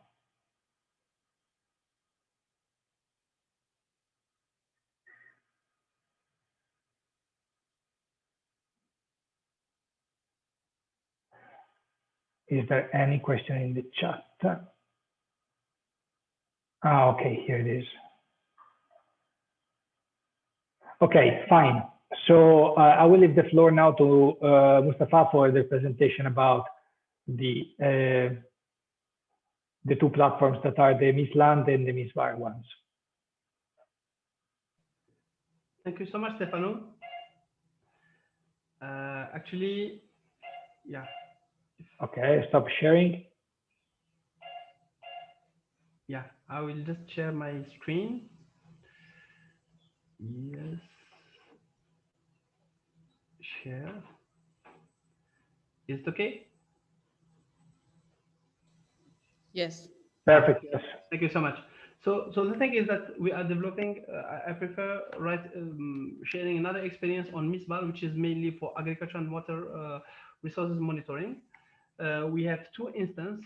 One is the official one that it's under development under the GeoTerra, under the GeoTerra link, and the second one is deployed locally. We want to try it, what's going on locally. So this version is running under our own data center. First of all, when you click, I'll just go to fresh new one. When you go, when you enter the link, something like this, MISBA Afrique du Nord, which is monitoring integrated services for best assessment of natural resources. This part is mainly for getting authentified people, admin space, and to connect, etc. Now, if you go to the services, we have the first one is the base map. So we have a bunch of base maps that are available. From Bing Map, from OpenStreetMap, from Blue Marble, from different, from the Earth at night time, etc. So for me, I prefer this one, Bing Map. Let's say, no, I will go to Lancet one. I don't know if people are used to the North Africa region. So generally, we here in the northern part, we have some forest. And as long as you go to the deserts, you will find more temperature, less rainfall, and less agriculture, and less people are living there. So we'll go to this region, which is mainly in Algeria, which is called El Wed, which is kind of the Arabic name means river, but it's something else. It's very well known by agriculture, by vegetables, etc. So first of all, I will try to go to the Bing map, just to show you something which is quite interesting. These are the agriculture that has been adapted to this region. In this region, they dig holes, this kind of this, they call it lot. They dig some holes, and they something like 1 meter to 2 meters. Then they can find water, and they can find less impact of wind and sand. So they plot a lot of things. They plot also potatoes here. When you get this pivot irrigation, they plot trees, they plot each and everything here, and they plot even greenhouses under greenhouses. So this is the base map one. We go to the finder. We can either digitize a region of interest, even if it's temporary. So we have here a circular one or the polygon one, or I will choose the simpler one. Okay, this is kind of temporary geometry, and then we can ask him to search on data. This finder will help us to search for data. I will ask him just all the data between 1121 until now. And then in the status, you have two main kinds. You will have the non-prepared one, which means it's already on the ESA center or something else. Waiting, which means the preparation is in the queue, or en cours, which is ongoing preparation, and then pre, which means ready. So if we go for all the data sets without checking that, I will ask him whether it's Sentinel-1 or Sentinel-1 or Sentinel-2, all the data there from 1122 to now. I will ask him to search. He will find a huge amount of data because I've asked him to check to search all the Sentinel-1 and 2 and 3 in its data set, in its archive, and it will take time. So I think that I've done a mistake by choosing that. Just excuse me, I will refresh because it will take time for that. I will go again to the services. For this one, I will go to the same place.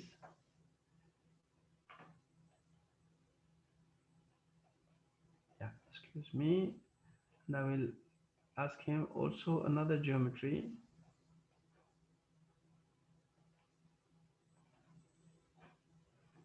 I'm getting some internet issues. So I will go to that. For me here, I asked him to search all the already prepared data, whatever it's Sentinel-1, 2, or 3. here only one Sentinel-1 and 1A and 1B, which means these are the radar data. So if they are available, it will display them very quickly. If they are not available, so he will ask us to prepare them, and by preparing, it will take something like from 5 to 10 minutes. By preparing, I mean downloading the data from the ESA server, for example, and preparing it, whether it's on multispectral bands or whatever it's in radar data or something. So if we go to the preparation, let's adjust it all their stack. So this one is a radar image which is covering. Excuse me. This kind of ArcGIS, or people who are used to ArcGIS or QGIS or whatever, any GIS format, this kind of the layer tree, which is already there. So we ask him to uncheck this and uncheck the geometry. I will say only, I will maintain only this one. So this is the radar data covering this region. And if you go to this one, it is mainly a color composite between VV and VH, vertical, between three different polarization, vertical, and vertical horizontal. So this will highlight the changes in time between different dates. If we ask him on, excuse me, just 1 minute. If I will ask him on Sentinel-2 data, what are the data already available there? He will tell me that 28 satellite data from Sentinel-2 and 31 from 28 from Sentinel-2A and 31 from Sentinel-2B are already available. Because what? Because these are the tiles that I have already prepared on the data center by yesterday. So I will uncheck the radar data and I will ask him to show me, excuse me, to show me these data sets. So everyone is covering dates and the time. If I want to display them, I will go quickly to this virtual stack and ask him, what if you change the style? Instead of using the natural colors, we are using the vegetation one. So all the vegetation is reddish now. What if we want to ask him to highlight the urban? Here, this is the combination to highlight urban. Unfortunately, we don't have much urban areas in this scene, so we'll ask him mainly on agriculture. And all the green patches are agriculture. With the difference, these are perennial crops, but these are vegetables and some other crops. So beside this visualization, we can also share this overview using this screen. I will try to put it in the chat. I don't know where. I just 1 second. Maybe I will put it in QR. Question. Excuse me. I have no idea where is the chat here.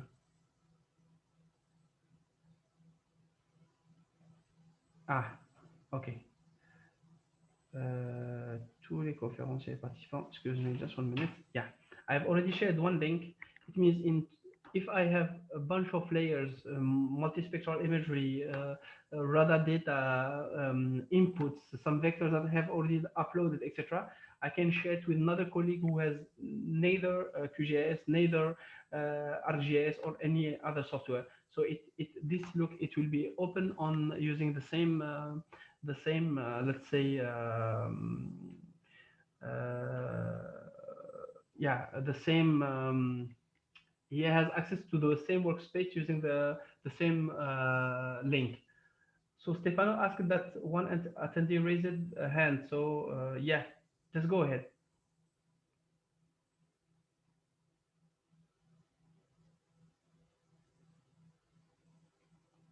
Hello, I think that someone had raised it. Yes, I think that I allowed him to talk. So Larwanu, Mamane, if you want to ask a question, please feel free. I think he's muted anyway. Okay. Okay, so I have shared the link, this hyperlink, so everyone. Just one thing. I think that the link refers to your internal network because I cannot access neither this one nor the one for the platform. So if you have maybe also later you can share public access, but these two links are most likely internal. Okay, so I thought that the redirection has already been done. Whatever, I will just just give me 1 minute. Yeah, I can do it. I will share it later on. I will share external link later on. So the idea is that whatever if we are using a kind of collaborative work, you just send this link with details, with vectors and rasters, and anyone who has internet connection will be able to see this link. So actually we have also the time series functionality. I think that Stefano has raised so many nice features in the platform. This one is very simplified compared to the one that have been shared before. So the idea is that you just search the time series, you can search the timelines, and then ask him to draw a graph or to draw a graphic on that, and you can compare indicators, NDVI, etc. And among the 16 indicators, we have NDVI, we have NDWI for water content, or for soil moisture, or SAVI, etc. So we have a bunch of special indices already developed there, and we are developing also some evapotranspiration. And regarding the elevation, also you can check, you can use the elevation, you can just use the 3D here, and you can get kind of exaggeration over the area that you are interested in. So it means, in other words, you can navigate on 2D, on 3D. You can visualize satellite images, whatever Sentinel, Landsat, and some climate data, etc. You can do some time series analysis, and you can also display it on 3D. So this is the first release of the service prototype that it's available. And the second one will be mainly focused on aggregated indicators that will be developed maybe in the next month. I think by March, by the end of March, this version will be publicly accessible, and with all the indicators that have been drawn. So this is the MISBA. So we can do sometimes series on any agricultural field, on any for water abstraction. We can also correlate between rainfall and NDVI to see if the area is irrigated or not. And if it's not, it should not be irrigated, then there's something is wrong, which is illicit water point, or illicit connection to water pipes, etc. So this kind of scenarios that we would like to implement. We can also conduct kind of comparison between the NDVI profile of this year and the NDVI profile of the last year, to get an overview of the yield of this year compared to the last year one. The thing is that the database on yield estimate is not accessible, and to integrate a model on yield forecast, we need a database, but a long time series yields. This could not be available, so we prefer to just to go for dynamic or for relative differences between that. So this is MISBA. Actually, this is the first version. I think that MISLAND we go through in the beginning in the presentation of this morning. So we have some kit of indicators already available, already implemented through the MISLAND platform, ranging from SDG 15.3.1 to the vegetation loss and gain, to the forest change, to the forest fires, to the vulnerability to desertification. And they are mainly focused on, let's say, dedicated to end users perspective. So they are very intuitive, very we try to make them as simple as we can. And I think that's it. If you have any questions, please I think that I'm already fixed in time. So I think we are done. Thanks a lot, Mustafa, for your interesting presentation and for this, from my point of view, very effective platform. We could even have some talk about it because I find it very, very nice. Is there any question from the audience? You can either raise the hand and I can enable you to talk, or you can write in the chat or in the Q&A. There are these three ways in which you can interact with us.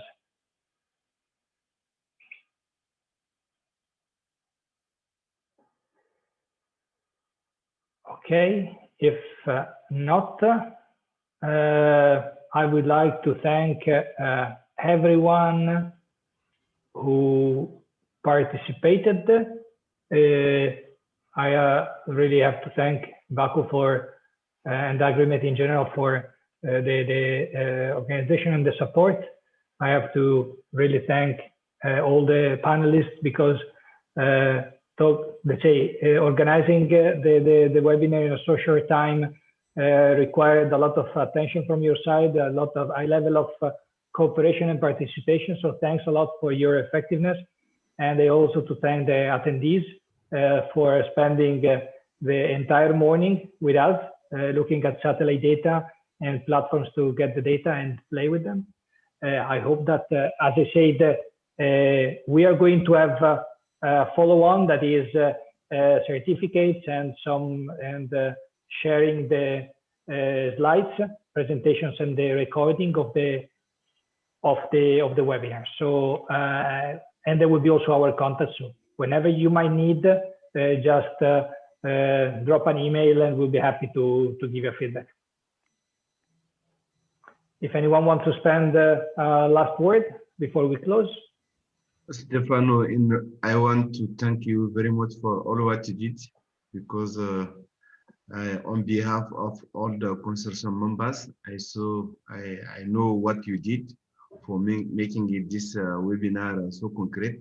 So thank you for all your support, and thank you for the consortium members about what you did, what we achieved this morning. And I want to thank all the attendees for having time and to hear about the achievement in those topics. So yeah, so I want to thank everybody for that. Thank you. Donc, je voulais remercier en personne Stefano pour tout ce qu'il a fait pour rendre cette formation possible, parce que en tant que membre organisateur de cette session, je sais qu'il a pris beaucoup de temps, et ainsi que tous les autres membres du consortium qui ont en tout cas apporté de leur contribuer de leur manière pour que ça soit possible. Donc, je les remercie, et je remercie aussi tous les participants pour leur contribution. Merci. Merci beaucoup, Baku. So if nobody else wants to say anything, then we close the webinar here. Yeah, just Stefano, at OSS side, we would like really to thank you very much for coordinating this webinar, and also thank you for all OSS colleagues that has been involving to this webinar.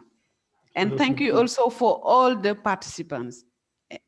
Stefano, I have one special request. We have the chance to have Adama Dulkum, the coordinator of Green Work in Burkina Faso. Ah, that's great, yeah. Just to add one word. C'est bien, Bako. Très bien, merci. Merci pour être avec nous du début jusqu'à la fin. Donc, vraiment, on veut que tu adresses juste un petit mot avant qu'on nous clôture. Si le représentant de l'OTP aussi est là, ça sera une occasion. Adama, tu as la parole. Bako, s'il vous plaît, je souhaiterais dire un mot après le discours pour vous informer que Abdou Mecherou a eu un décès ce matin. Il y a son neveu qui est avec lui, chez lui, qui a rendu l'âme ce matin. Donc, il ne pourra pas nous joindre. Ok, mes condoléances alors. Ok, Adama? Est-ce qu'il est encore là? Peut-être que tu es muté, Adama?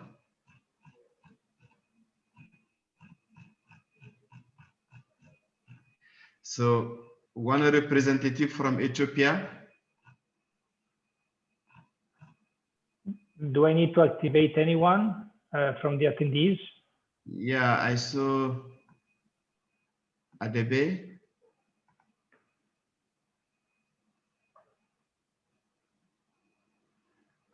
Is Adebe on in the call?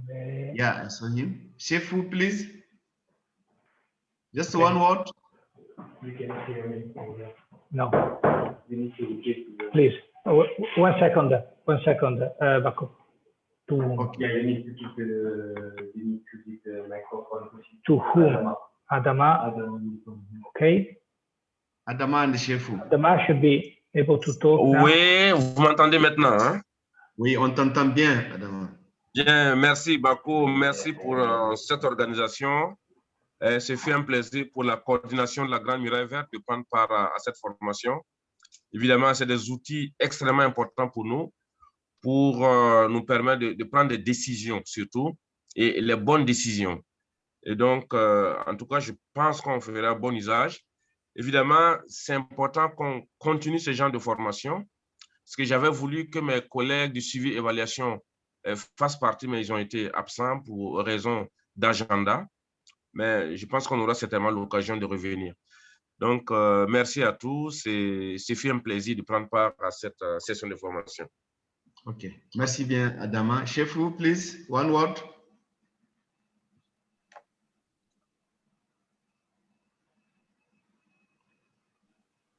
Wait.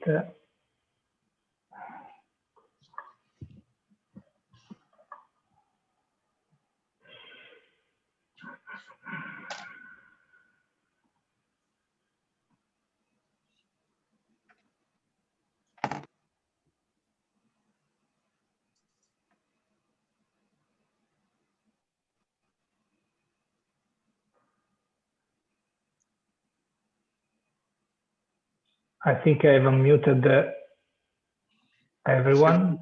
You're muted.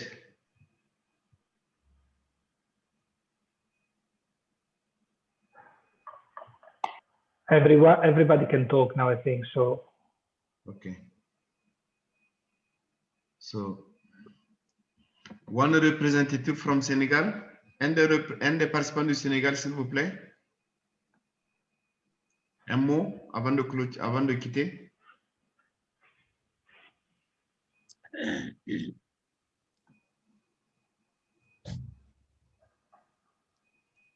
Okay, allez. One representative from Sudan, please.